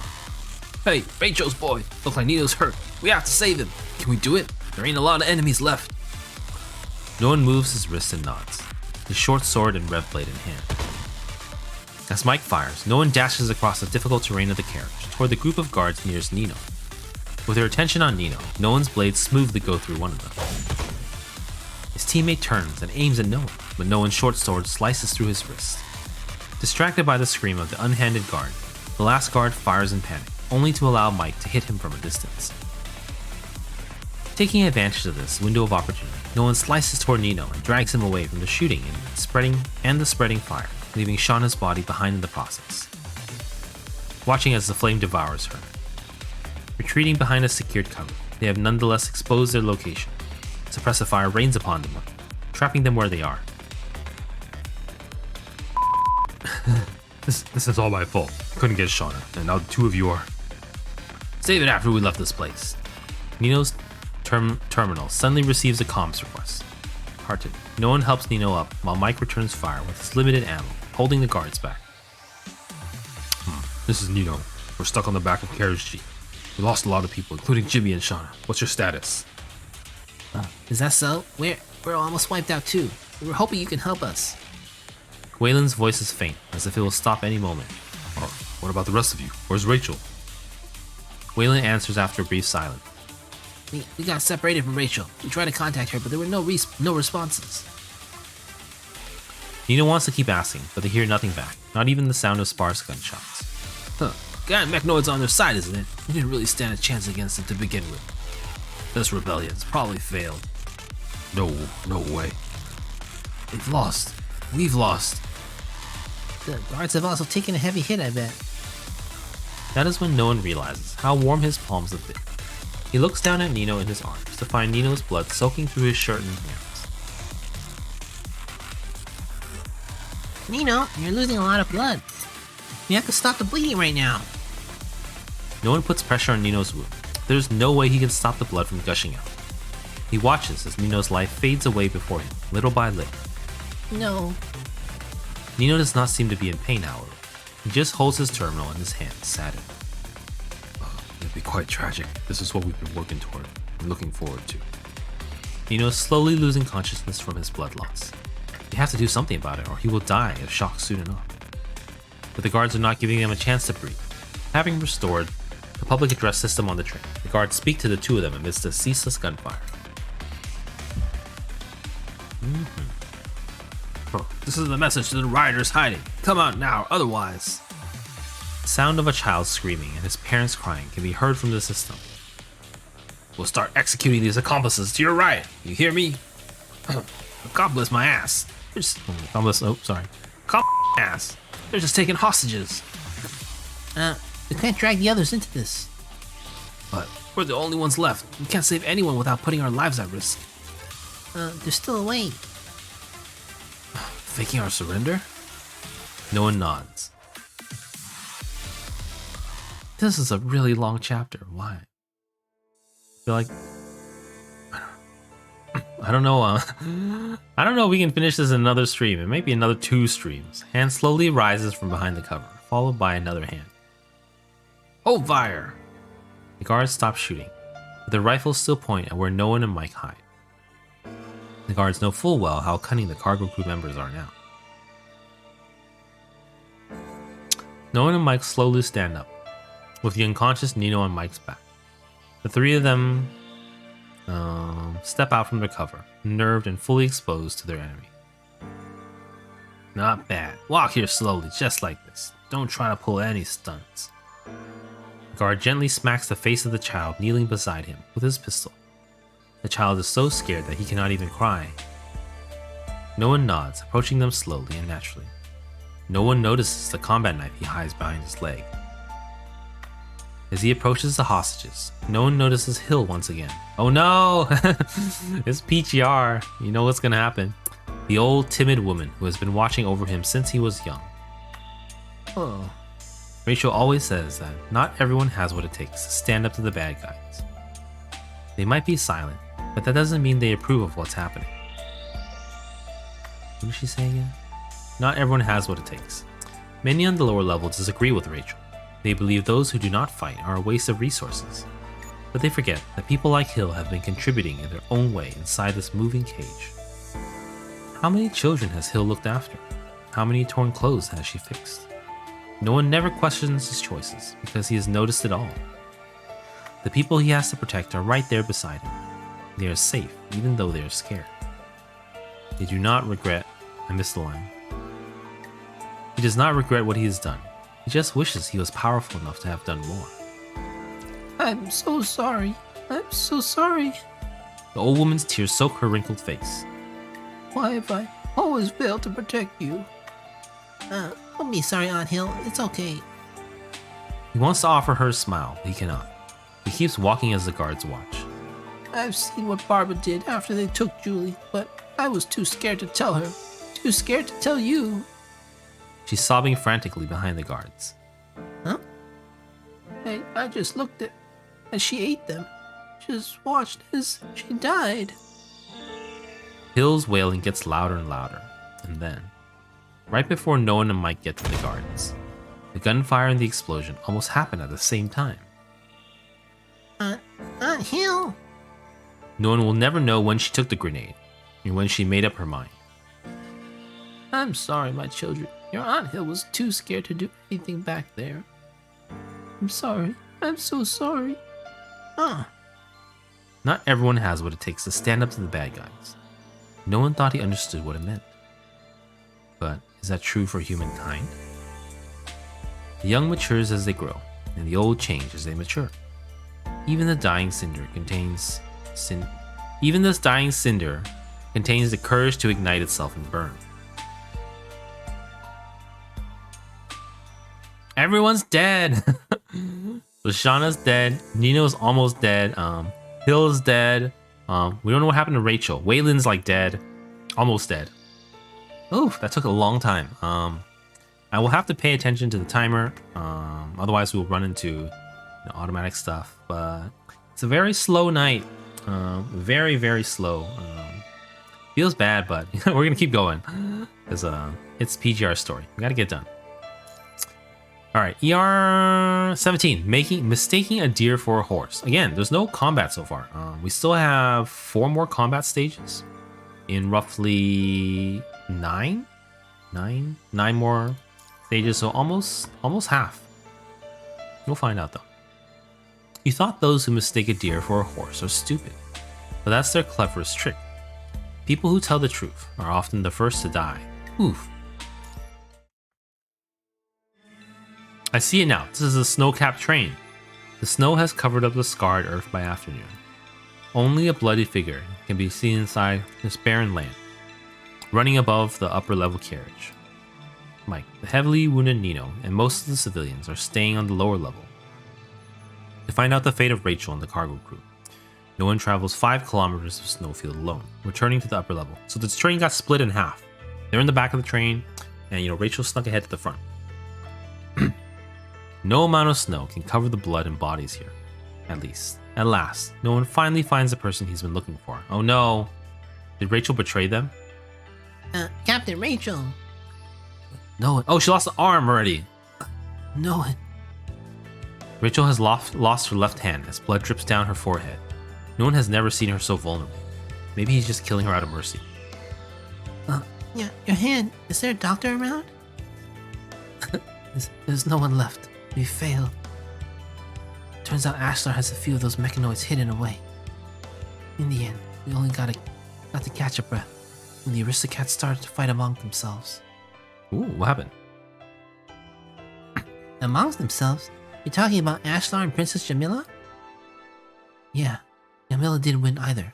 Her guards have gone as quiet as the snow. The only good news is Ashlar has played all his cards now. Without his aces, he's fallen from his throne. I'll take you to the base outside. Find a doctor. Hold on. That's not necessary. It's too late now. She forces a wry chuckle and gives no one her terminal. Captain, Taicho. Listen to what I have to say. Take my terminal. It's part of my deal with him. What deal? I hope Ashlar will let you live. Traitor! There's also records of our businesses in there. Things Ashlar wants to keep hidden. Give him the terminal and my head, and you'll become the hero who quells the riot. The aristocrats will favor you and put you in charge of our cargo crew. Oh no! Oh my god. PGRY!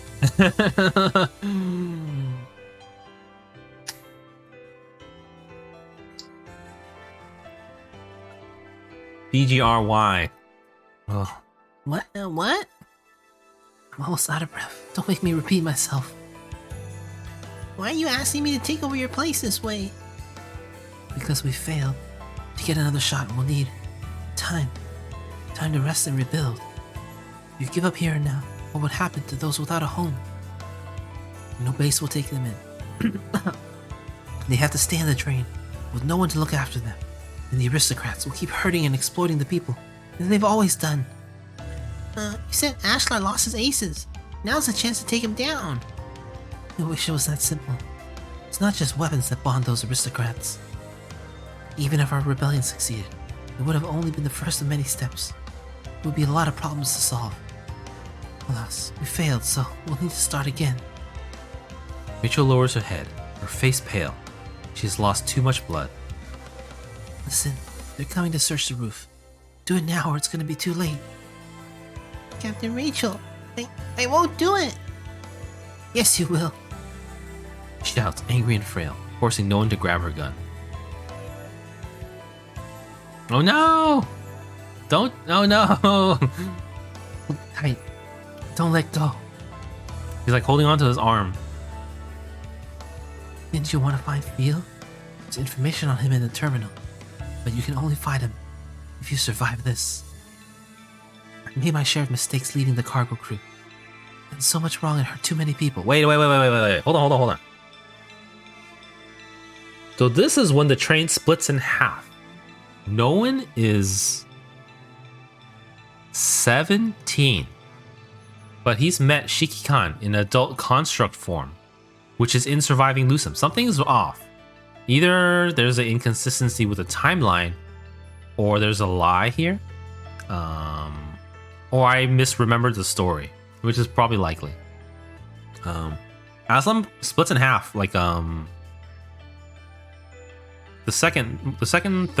last third of surviving Lusum. So I don't really know what's going on. Huh. But no one is still 17 right now, and he's still not a construct yet. So it got me thinking that who Lithos could be. Could Lithos be Phil? I was like, maybe. Probably not, but maybe. I made my share of mistakes leading the cargo crew. I've done so much wrong and hurt too many people. I didn't trust those I ought to believe in while trusting people like Assad. Even when he let his people steal from their own team. Even when he himself did it, I allowed it because he was trading half of his take for our weapons. Even when he let his people steal from their own team. Even when he himself did it, allowed it because he was trading half of his take for weapons. So, what happened to Bancroft? That's right. He was the one who told your friend about warehouse G554. Assad tricked him. Got him inside the crate. That's why you should hate me. Getting cold. Shoot me. Kill me and live. Or make the cargo crew the way you want. Don't make the mistakes I've made. Quickly, they're almost here. But the cargo crew's almost wiped out. You might be wrong, but you're my mentor. How can I do this to you? Then, consider it my last wish, no one. I always wanted to atone for what I did to your mother. She was dead because of me. The only way I can make up for it is for her to make sure you get to live. Rachel puts her hand over Noan's. Noan is about to hold her cold, shivering hand when he realizes he has something else in mind. Hold on. I'm getting cold. Let me change real quick.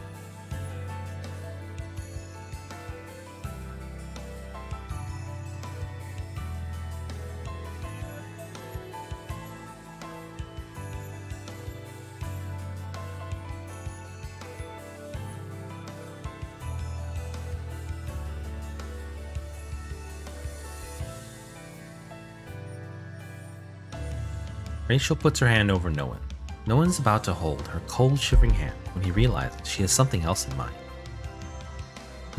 Oh, sorry. What are you doing? Captain Rachel? You know, Julie? Still... The flare from the barrel covers up her last words. What? No! No? Oh man. PGR. Noan is the last one standing on the snowy field.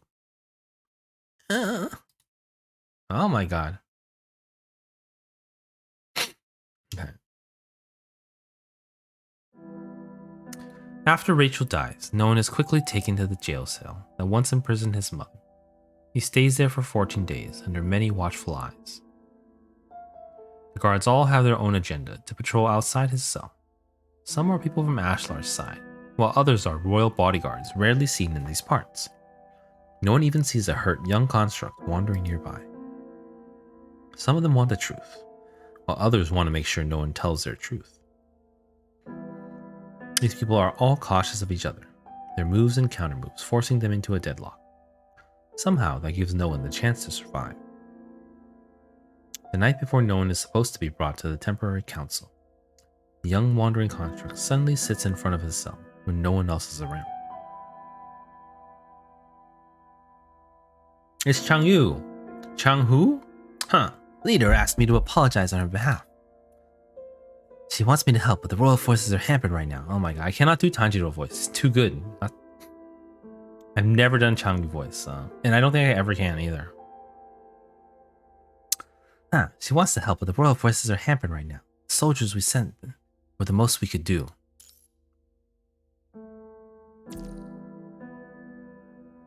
And she wants to thank you. She knows you have Rachel's terminal, but haven't given it up, have you? What are you saying? Do what you want to do. I don't know. I've never tried to do a Tanjiro voice. It's almost insulting. I don't think I can do it. Yeah, I don't think I can pull it off.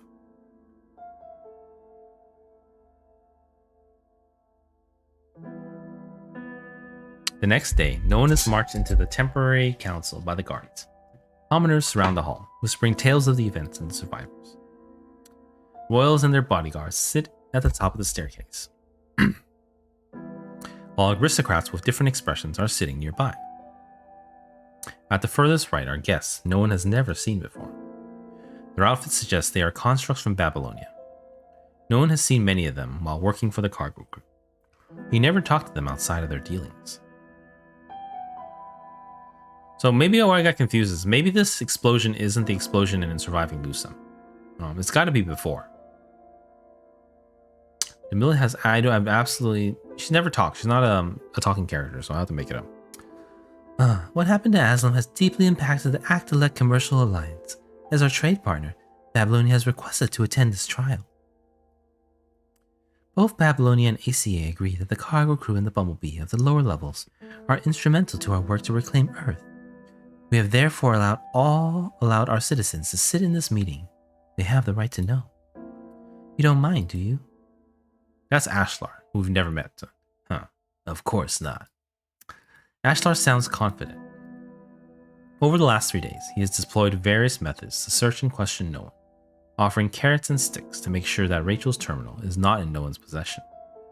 To prevent no one from hiding the terminal using his knowledge of the lower level carriages, Ashlar's guards have been repeating one thing. As long as no one frames the event as a result of Rachel conspiring with the royals, no one will be crowned the hero who quelled the riot. He will be in charge of the cargo crew and enjoy all the benefits that come with it. If no one does not follow their script, there's only one end that awaits him. He will be executed in the cruelest way possible. The people the cargo crew tried to protect will be exiled from the train. Allow me to begin, as I was the first to discover this riot. The trigger of this event is as follows. My dutiful guards discovered that Rachel has stockpiled a large number of unregulated weaponry from unknown sources inside the storage carriage while inspecting their wares. My guards were trying to inquire about the origins and purposes of these weapons when the cargo crew suddenly attacked them. Ashlar lies loudly and proudly, as if there were no wire inside the coat. Assad was not dragged to his death, and the people had been held hostage at gunpoint. During our follow-up investigations, we have secured a key witness. He was a core member of the cargo crew.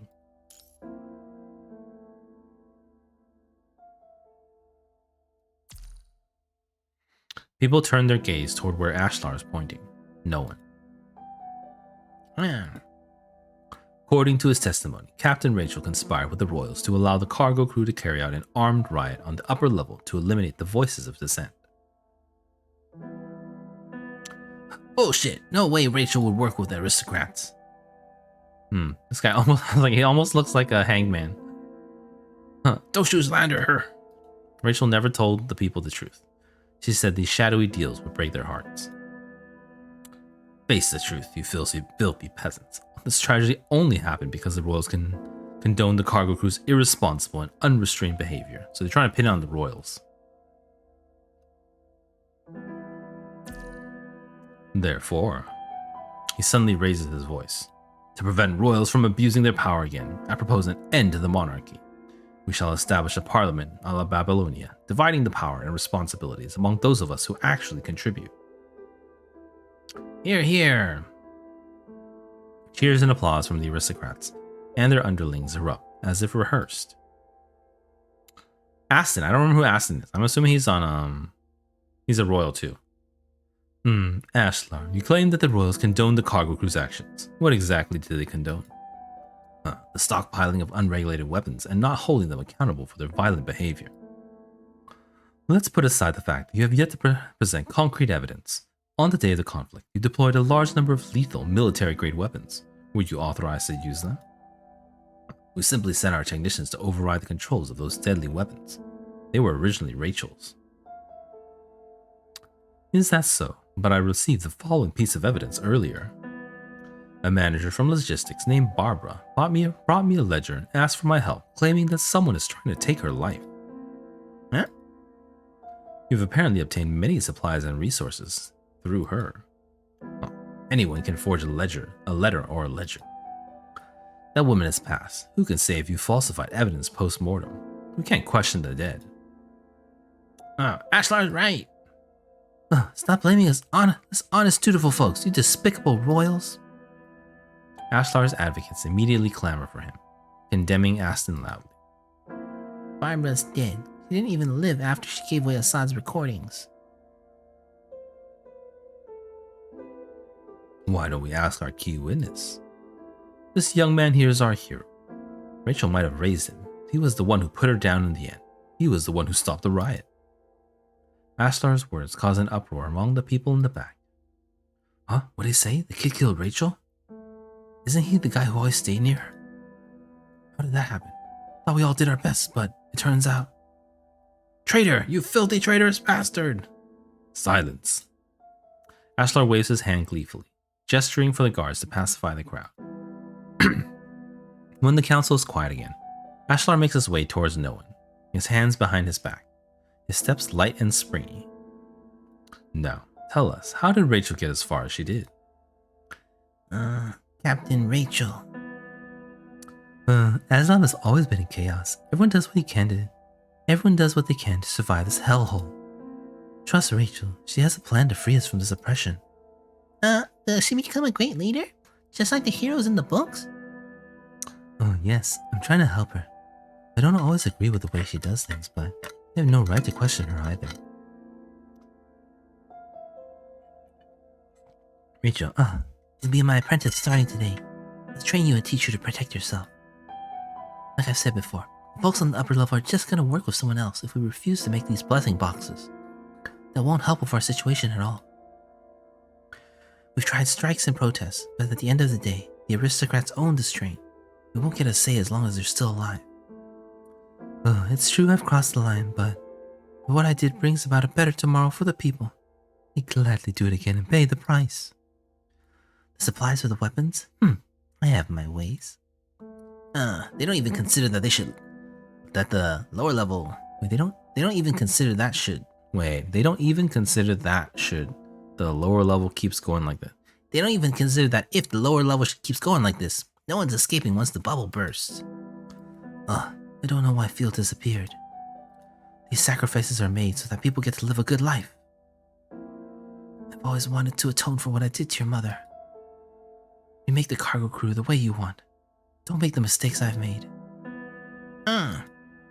What is he gonna do? It's all really tough. There's no one's on the right side. Everyone's in a tough situation. Would Rachel work with Ashlar again if she could turn back time? Probably. She kept betting her hope on something more powerful than her, something she thought would be immovable, even on her last breath. She believed that power would save no one. Rachel has never really trusted us. She's become a tyrant while trying to get her weapons. She's witnessed too many things she couldn't change, and get over too many she couldn't save. Stop believing that she could save anyone. Shauna's dead too. How does that happen? No one asks himself again. This was my only choice, otherwise I wouldn't be able to change anything. Does he have a choice now? Cargo crew has messed us up real bad, kid. The Ashlar's willing to offer you mercy. You don't have a choice. You want to end up like Assad, kicked off the train and dragged to your death? And even if you're fine with dying yourself, are you willing to take down so many others with you? Is that so? He hears Jamila's raised voice the moment he sets foot in the council. Both Babylonian and ACA agree that the cargo crew and Bumblebee of the lower level are instrumental to our work to reclaim Earth. We have therefore allowed our citizens to sit in this meeting. They have the right to know. Jamila is not entirely unprepared. She is sending a subtle message. They are important.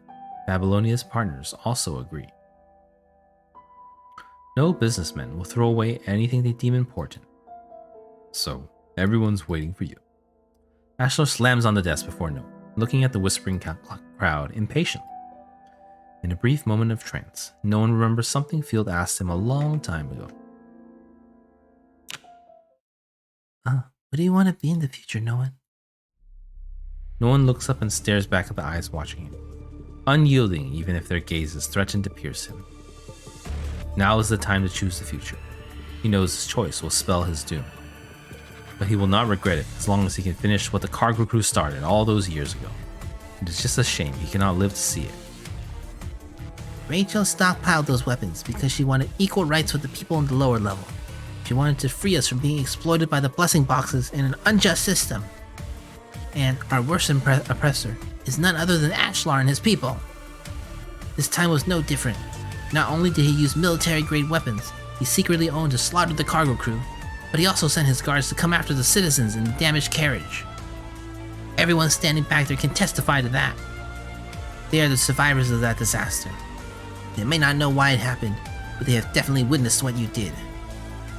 The people in the back are immediately stirred up, echoing Nolan's statement out loud, and railing against the cruel slaughter. Seeing this, Ashlar just sneers, unperturbed. It seems that our little witness has been coaxed into telling lies. My fellow aristocrats, do you remember why we funded Aslan all those years ago? Love and hope. That's right, we did it because we wanted to spread love and hope around the world. Did what the cargo crew do align with our intention then? Of course it did. We all have to work hard in order to reclaim Earth and rebuild our glorious golden age. How shameful and selfish it is to destroy Aslan just because some of them are tired. In the grand scheme of things, no amount of pain of an individual is worth mentioning. If no one has not witnessed the struggles and sufferings on the lower level for the past 17 years, he might get to be as impartial and visionary as the aristocrats. As the rehearsed cheers and applause die down, no one plays his ace. Ooh, here it comes! I still have Rachel's terminal. What? Gone through her records. 20 years of invoices, lists, messages, contract, and minutes are all intact. That will be enough to prove what you have done. That will show everyone who the real oppressor is, and who has been trying to assassinate the aristocrats who wouldn't take your orders. That's you. That's you, obviously. What? You're Julie's boy, aren't you? Your father used to work for him. Oh, his trump card. Your father used to work for me. We still have records of his crime, I believe. Rachel killed him in revenge before we could give him his sentence. Ashlar causes a commotion among the crowd again. Your mother never stopped holding a grudge. She helped Rachel to manipulate the books and misappropriated supplies. We have all of them on record. To avenge your parents, you stay by Rachel's side all these years, so as to steer her to start her ride at the wrong time and take the chance to kill her yourself. The whole thing was infighting inside the cargo crew. What else do these commoners do except for taking up our space and causing trouble? They're all the same, uneducated and vulgar. Violence is all they know. Hear, hear. How horrible. The aristocrats all rise to support Ashlar, even when he has just spun a brand new narrative out of thin air to shift all the blames onto no one. What are you talking about? He still hasn't shown any proof. Why are you all supporting him? No one shouts, but the crowd follows where Ashlar leads, disregarding no one's words. Get these criminals out of here. Get this criminal out of here. Make the train safe again. Have you heard the tale of calling a deer a horse? Ashlar walks toward Noah nonchalantly, quietly teasing the young man. The Chancellor wanted to overthrow the king, but he didn't know how much sway he had in court. So before he acted, he gifted his king a deer while claiming it to be a horse. The king didn't believe him, obviously, so the Chancellor asked the other officials in the court, is this a deer or a horse? And how do you think they answered? So it was a deer. So many couldn't wait to agree with the Chancellor that it was indeed a horse. You thought those who mistake a deer for a horse are stupid, but that's their cleverest trick. People who tell the truth are often the first to die. You have guests from Babylonia with us today, so I prefer not to make a scene. This is your last chance to hand in the terminal. No one's hands with the terminal will not stop shaking. I've exposed you and you don't want to make a scene? They were working with me in the first place. As long as I reassure them afterward and provide them with reasonable proof, they will leave this place satisfied. Reasonable? No one looks at Jamila. She has not spoken after her initial speech. Lowering her head, she only whispers to the people beside her quietly, as if the other figures behind her are a threat. Let me snooze. I want to keep going. Snooze. No one turns to look at the unnamed construct and asks it. Neither of them is able to answer no one's helpless gaze as the crowd around them becomes more and more alarming. Standing amidst this insurmountable tide, no one finally accepts the law. That the law and order of the Golden Age have utterly collapsed. In this apocalypse, only the leader who holds actual power can make the rules that the others follow. Ordinary people will not light up the night, as bright as they may burn. Still, he wants to try, one last time. Hey! Oh, it's Chang Yu!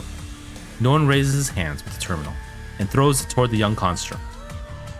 And then, several bullets are fired from the crowd, hitting no one before his hand even drops. Ah! The pain in his chest and abdomen almost knocks him unconscious. What is the meaning of this? He seems to hear a voice, a question from the future asked through his memories. Meaning? No one tries to look up, but all he hears is the echoing chorus of Ashlar's rules. Is that because they worry they will otherwise become the next targets? The guards surround the young construct while the crowd chants. They cannot take the evidence away from the construct, and the construct cannot fight them off due to Jamila's stance.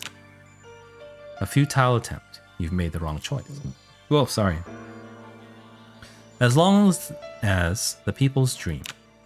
No, As long as the people's dream. do you think that evidence will help you achieve the dream of the cargo crew? The distant voice sneers. Through his blurred vision, no one can see a bullet hitting the terminal inside the construct's hands. The terminal shatters, its pieces scattered on the floor, stepped over by the disorderly crowd. Your sacrifices are all in vain because of your choice. No. He reaches out with his trembling hand, hoping to hold on to some of the shattered fragments, but the crowd steps on his fingers, just as they did the broken device. Give it back. The excruciating pain in his chest torments his soul. Has he made the wrong choice? Should he have listened to Rachel and given everything to Ashlar? No, that's not the path he dreams of. Is this the path you dream of then? No, it isn't. All I wanted was... The people that does not have to starve or be exploited. The people that is treated fairly with the decencies of life. As his voiceless declaration disappears amidst the chanting crowd, the dreams of the tens of thousands of people on the lower level also vanish in the dark, like a dying ember. Do you regret it, Shrek? Huh, kid's still alive. Throw him off the train. Do you regret it? Oof, okay. That was a long story. Oh my god, I can't believe it's taking so long. So we got some combat coming up finally. Ugh. How many? Very long. Very slow too. Okay, but I guess I'll take a quick break. A break's always nice for me. So I'll be back and we'll see how much more we can do. Hopefully at least a couple more segments. It is kind of tiring. And also, you know, a little bit discouraging. But, you know, I have enough willpower to keep going. So let's go. Take a break and we'll get back. Thank you, everyone. Or thank you, myself. And VOD viewers, any VOD viewers, thank you very much.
All right, I'm back. Thank you, everyone.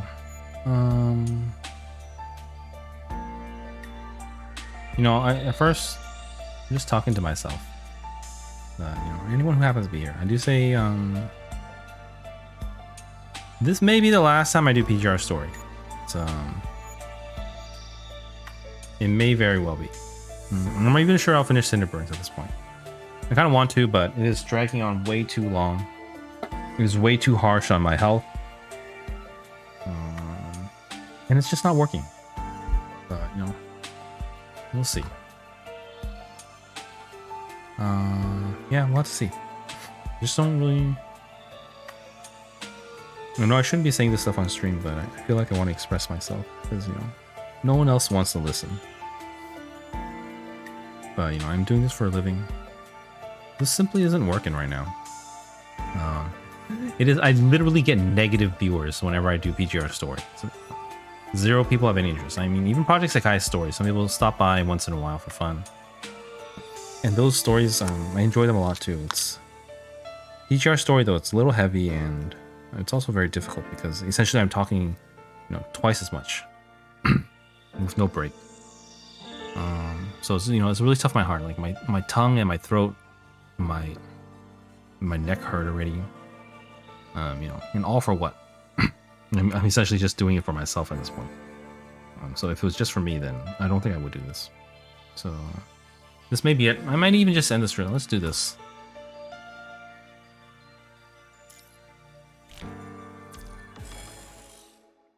Let's finish this chapter and see how it goes.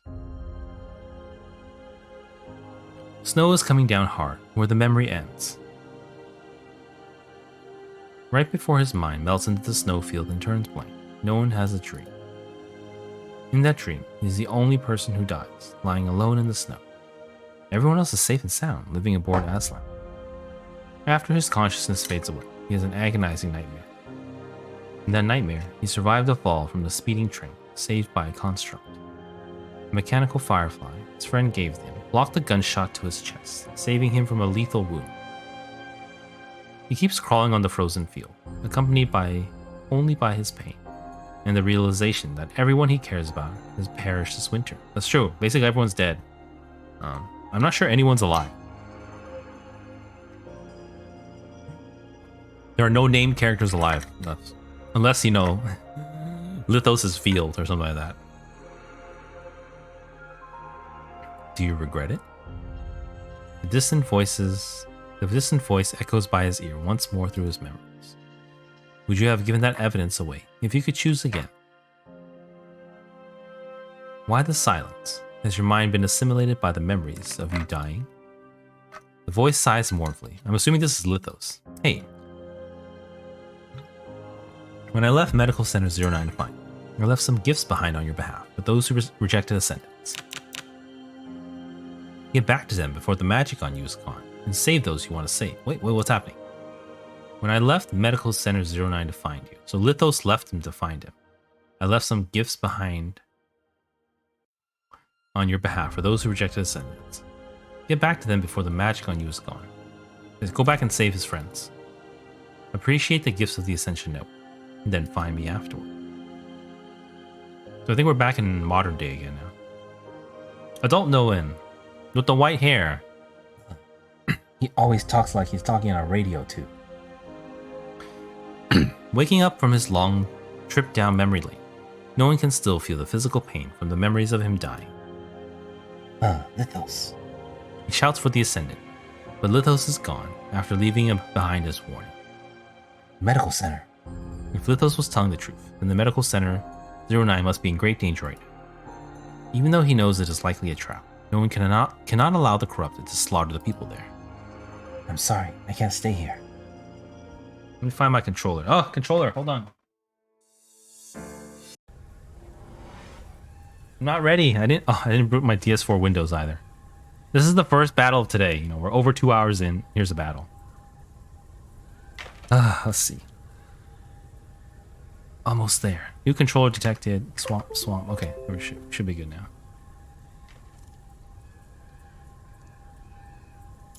Hope it's not too late. Hope it's not too late. Miss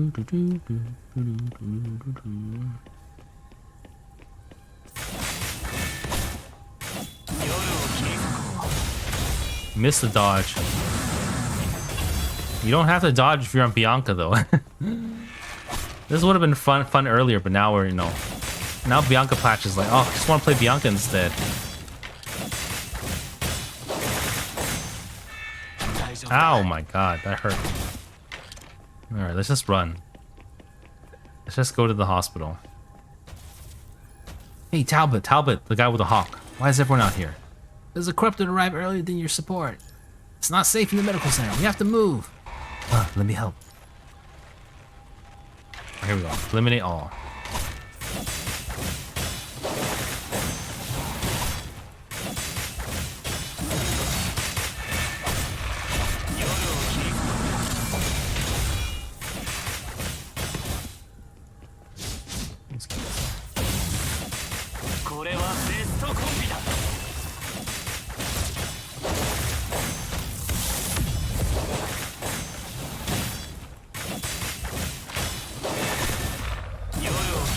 Oh, we can get it off. Where are the others? They took the side path and left. Most of the people who stayed here were severely injured. Many are dead.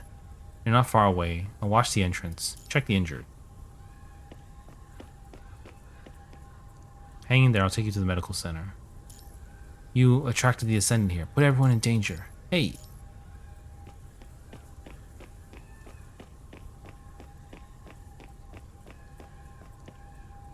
Oops, so what am I looking for? Oh, this guy here. Totally missed it. He's dead. Now this guy. It's you. The Ascendant you and Talbot have been waiting for will be here soon.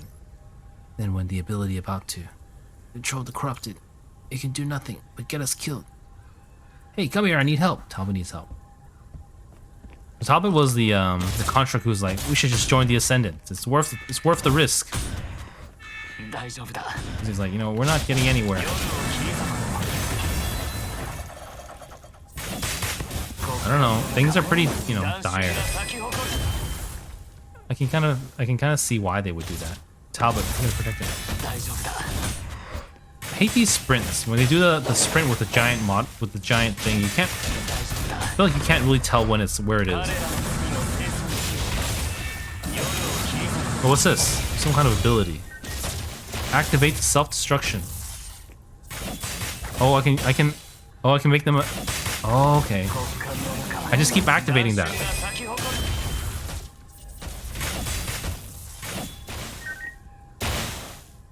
So I can like command them to blow up.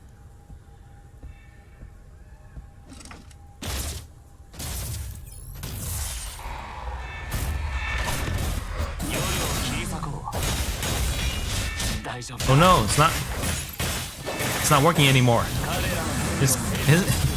His ascended powers are gone.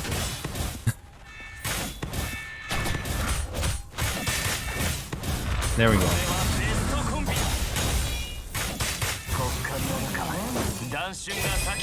Talbot's almost dead. I don't know if we're actually supposed to save him. I do feel like my HP is real low too. But you know, it's story, it's not designed to be like super hard.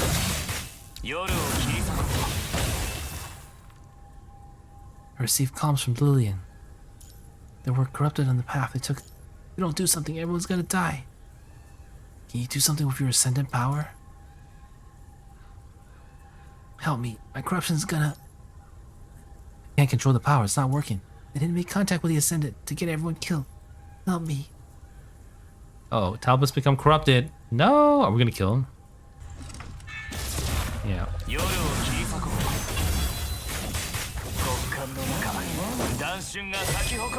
That's it for Talbot. Kill him. This PGR, here we are killing all our friends.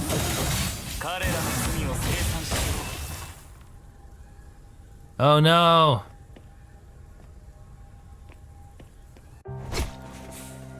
Oh, cinematic.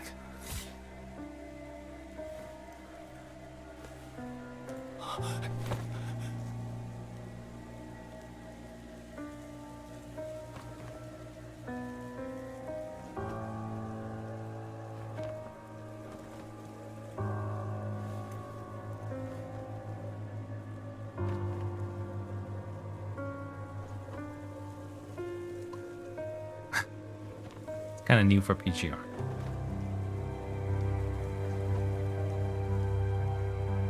You know, for the longest time, we never had any cinematics for PGR. I think there was like one in Bianca patch, like really short, and then they started introducing them one at a time.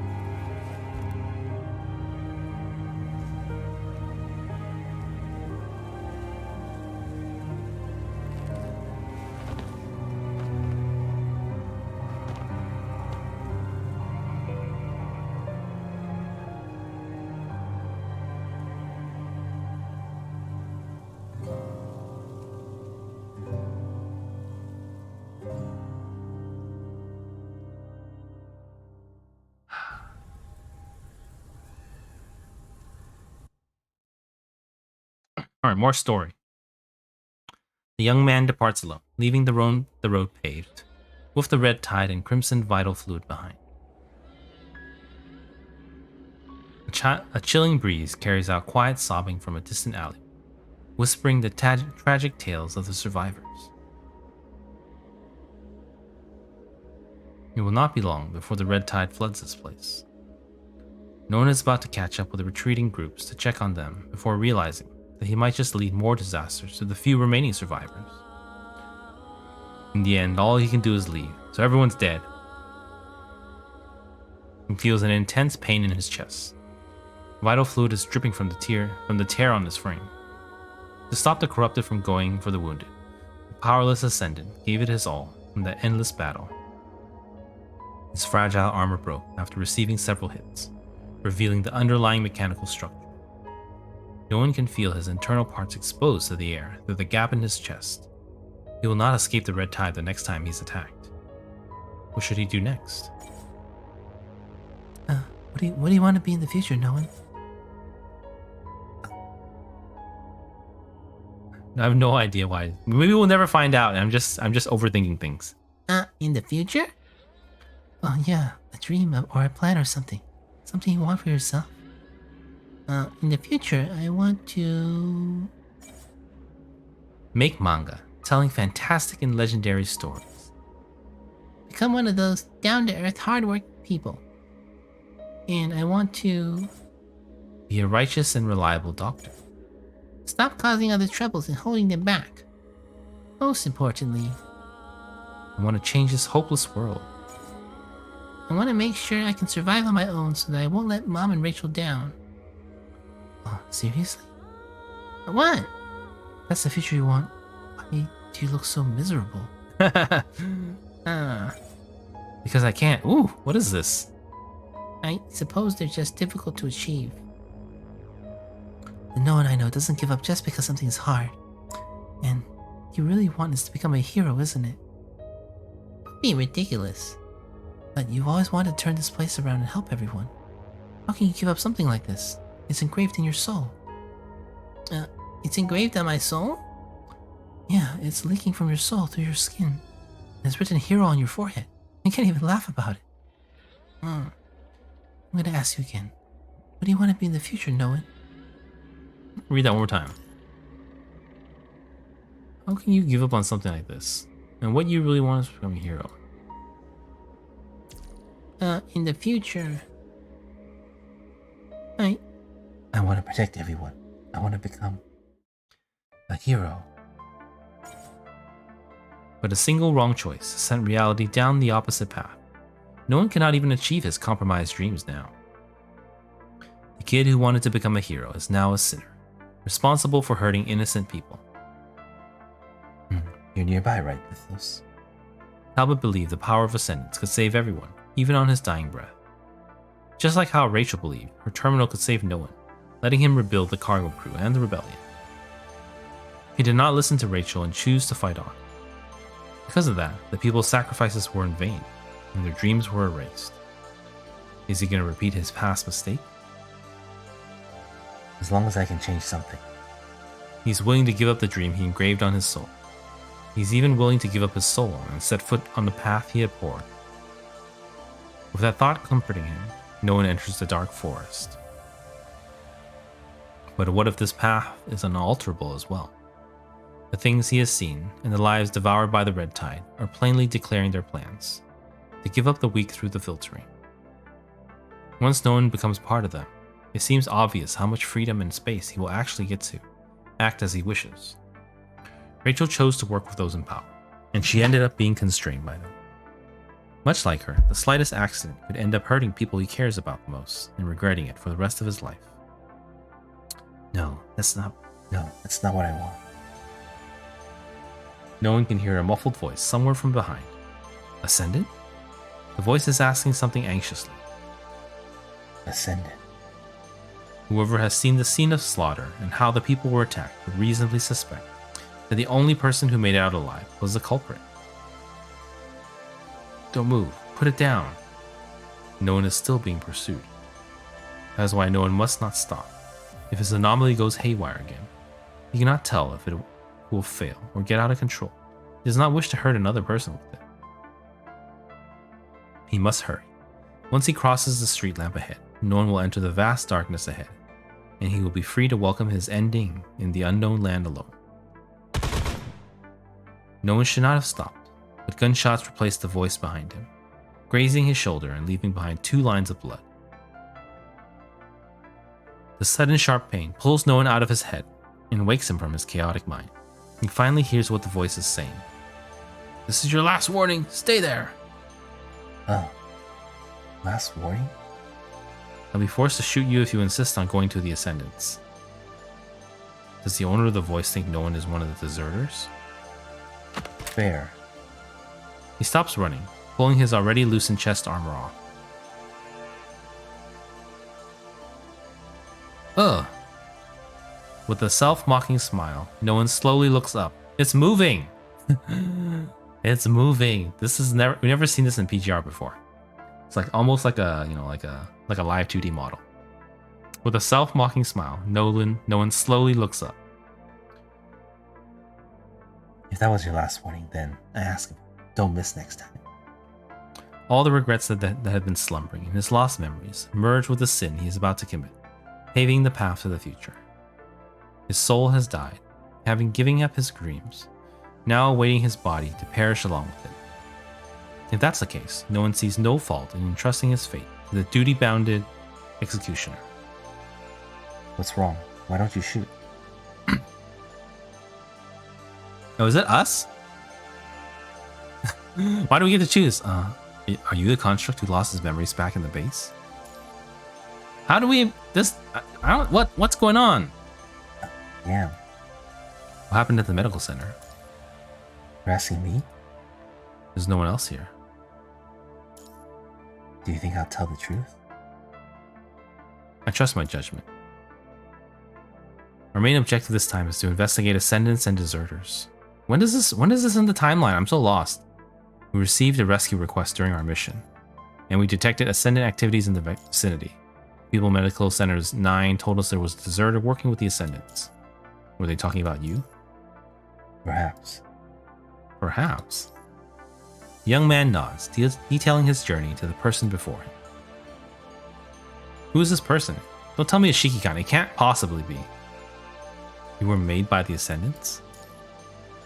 I was. So this is involuntary. I don't think it means I should be forgiven. As long as the anomaly in me can't be kept under control, I can easily hurt others again. Stop that from happening, I believe. What if it can be controlled? That was the idea. I was going to find that ascendant and seek help regarding how to control his power. No, I'm asking you to go to Babylonia with me.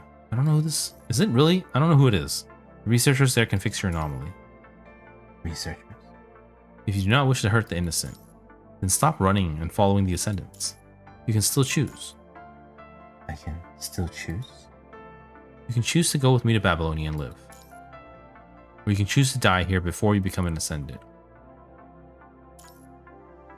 Does that count as me still being able to choose? I'm sorry, those are all the options I can offer. I can't just watch on when another ascendant is about to be born. Aren't you worried that I'll hurt you or your friends after I come with you?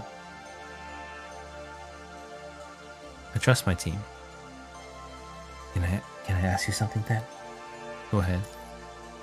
If I go to Babylonia like you asked, will the researchers there fail to do anything about me?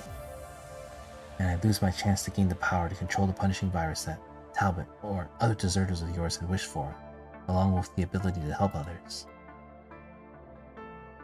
Is it still the correct choice if I give up the power to change simply for what I consider righteous? Wait a second. Is it still the correct choice if I give up the power to change simply for what I consider righteous?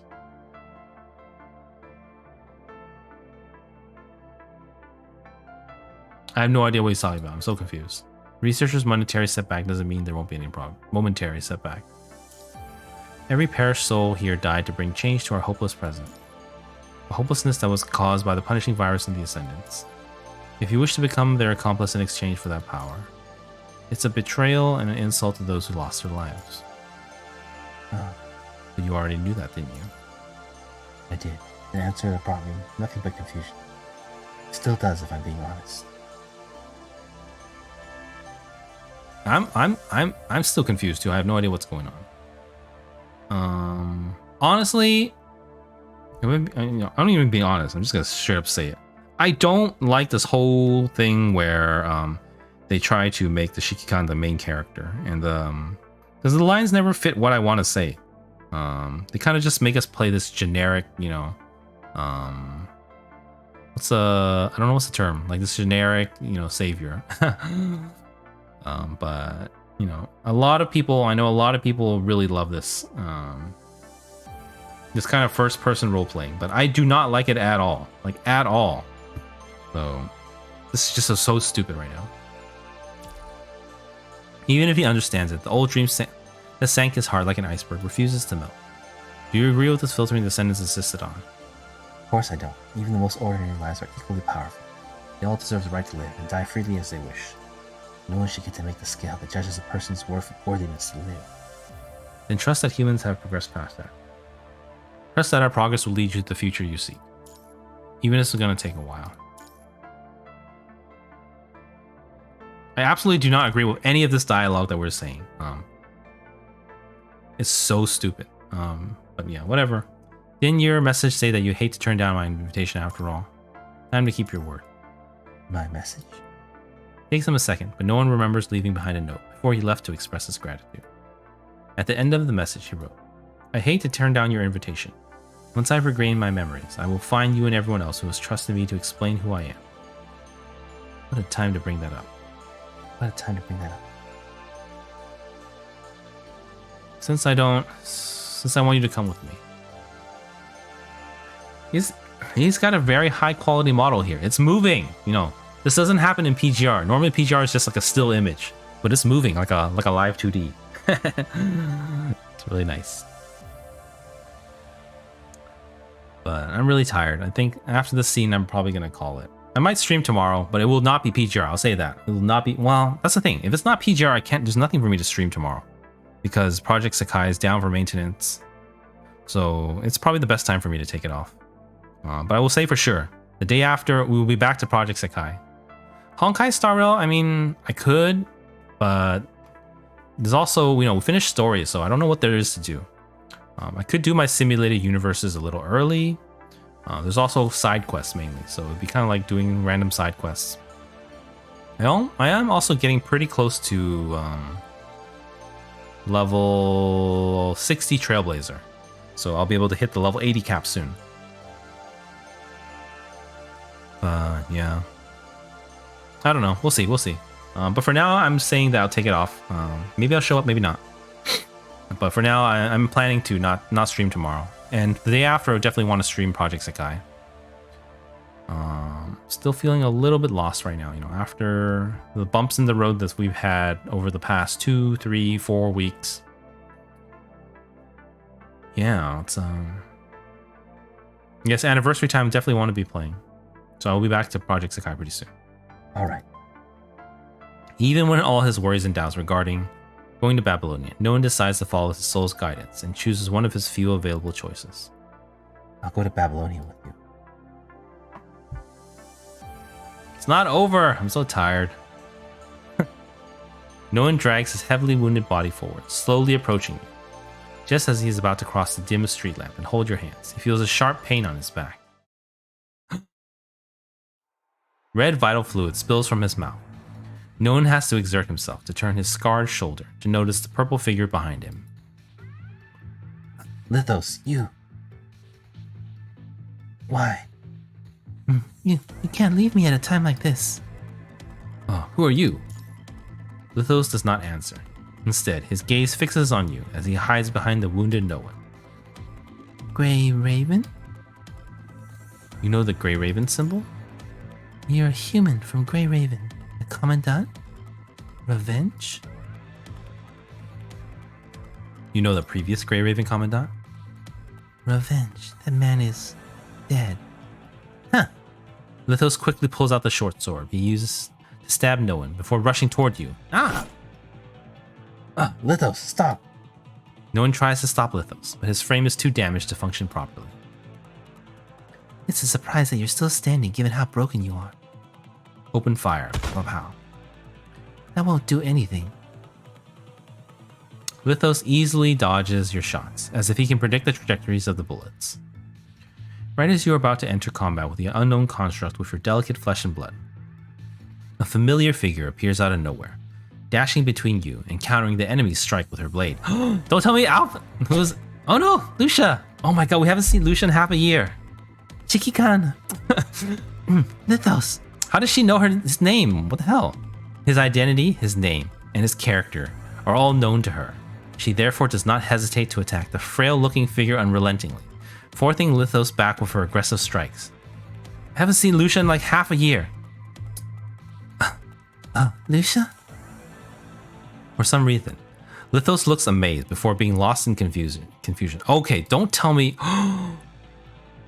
Wait, you're already... You know who that is, Lucia? I mentioned him to you, Commandant. He's the Ascendant the Commandant Revenge connected to. Oh. Ascendant? Wait, that's him? That's right. You didn't look this way when I met back then. No one laughs dryly, despite the tension and his injury, covering it with his cough. Can he shapeshift like Lamia? I think he just changed his coating. Lucia points at the direct decoration on Lithos' neck. His face and frame are still the same. It was my mistake not making sure you were actually dead before. I wasn't the only person who wasn't actually dead, was I? I remember now. Lucia who became an Ascendant. And you. We're both awakened in the same way. But unlike you, the other me was actually dead. Who is it? Who are they though? Oh my god. Tell me, why are you here, Lucia? Wait, who is it?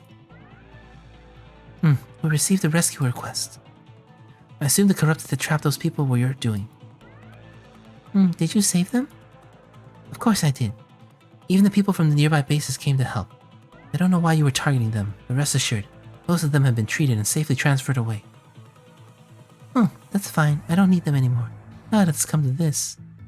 I'm not gonna let you go today, no matter what you're planning. If you're here, then your paper crane is also nearby, isn't it? I have no idea what's going on. You still remember her? Who's this paper crane? Bring it out. I'll take care of both of you at the same time. Lucia! No, forgive me, Lucia. I found a way to coexist with humans now. I won't make the same mistake I made all those years ago. You found a way? What is it? Wait, I don't know what's going on. Secret for now. I'm only searching for companions who can travel this way with me. Once it is complete, I will gladly die. I won't believe you again. I don't know either. What's going on? Kill me here if you want. I'll still wake up as I did before. So let's not waste time on these meaningless fights. Don't you go away. Lucia dashes forward and strikes, right before her blade hit Lithos. Her vision suddenly becomes a kaleidoscope of lights. Images reflecting and refracting as they filter through a cracked gemstone. Yeah, I don't know how either. I'm just an amateur. Lucia dashes forward and strikes, right before her blade hit Lithos. Oh, we did that already. Visual models being interfered with. Open fire. Pew, pew, pew. I told you to stop your meaningless struggle. It's for your own good. Once again, he dodges your bullets easily. It's just a trick on our visual modules? Sleep in the stream I weaved. Dark illusions appear as countless corpses reach out from beneath the earth, your hands dragging and pulling Lucia backwards. So this is all illusion so far? Is that what's going on? A giant snake-shaped machine descends from the sky afterwards, turning into a giant, immaculate chair and lifting Lithos and Noan. That's the sound of his paper crane. Watch out, Shiki-kan. Relax. I'm not gonna hurt you two. I'll see you next time, our new Grey Raven Commandant. I have no idea what's going on. I'm so confused. But apparently they're linked to the old Grey Raven Commandant, who kind of betrayed Lucia. Oh, tired. Yeah, what happened to Noan? Well, Noan got pulled off, so we're gonna have to find out another day. I'm tired though. I can't go on. I don't want to do anymore. So yeah, after today, I'm not sure. I don't know. You know, I said some stuff. I said earlier this may be my last PGR story stream ever. But we'll see. It's getting good now. So I was like, my voice hurts so much and this is taking so long. So we have 19, 20, and then 5 more. There's 7 more to go. It's going to take at least 2 streams. I don't know when though. And, but I will say that, you know, tomorrow Project Sakai has maintenance, so I will probably take tomorrow off. I do have a lot of stuff to work on for the stream offline. It's better that way. Like I said, like I announced a few weeks earlier, I'm not going to try to force content every day now. Since I have so much work that needs to be done for the stream. Honestly, I rushed into streaming way too early, and I'm not really improving or growing my stream at all at this point. So you know, it's even debatable whether it's better for me to completely stop streaming and kind of restart in the future. But I do kind of like to keep going, but it will be at a slower pace than before. You know, before it was 7 days a week. Now I'm thinking I'll take, you know, days off whenever it makes sense. I don't want to just do random content anymore either. I'm sorry, Taki. Yeah, I don't want to. That's the reason why I don't quit completely, because, you know, basically because you're here. But I do need to, you know, look for the future of the stream, as well as the growth and this as a career path. Because if that doesn't work out, I'll be dead. So this is what I need to do. I'm sorry to disappoint you, but it's my choice. And so tomorrow I will not be streaming. The day after, we will be back with Project Sakai for sure. Probably Rhythm. I mean, almost 100% Rhythm. I do hope to do a tier list slash stamp thing. Something about stamps. You know, I want to look through all the stamps now, and then I do have a lot of stamp vouchers to spend as well. And, you know, there will be a lot of anniversary festivities, so it's going to be very exciting. But my voice is... It's not even my voice. Oh, yawning. I'm kind of tired, but it's not even my voice. My tongue and my throat is hurting, so... Usually when my tongue hurts, it's because I got an infection or something. Like my lymph nodes are swollen. So hopefully... Yeah. It's become apparent to me a long time ago that PGR isn't working for me for content. Both in terms of the type of audience and the type of stream that I want to be. So, you know, I do have a lot of rethinking to do. But yes, thank you everyone for watching. I don't know, no promises for the next part of the PGR story. I don't know when, I don't know if. But for now I do plan to keep streaming, so we'll see where it goes. Thank you, Taki. So yeah, I'll take tomorrow, no stream tomorrow. I will change my schedule, and then I'll be back the day after with Project Sakai. Yeah, that's it. That's it for tonight. I guess I still have a lot of dailies to do here, but I'll just do them on my own time. Yes, thank you everyone for watching. Oh, tired. Otsukare me. It's just me, but thank you everyone for watching. Yeah, I'll see you guys in 2 days. Also, if you're new and you enjoyed the stream, please follow my channel. I do stream PGR, Project Sakai, and Honkai Star Rail. You know, it's nice to be back to PGR, but it's kind of hard getting back in the swing of things as well. So I have to kind of rethink what we're gonna do now. It's back in the. Yes, I will. I'll DM you right after, Taki. All right, but that's it for tonight. Thank you, everyone. I'll see you guys soon. Good night, everyone. Bye bye.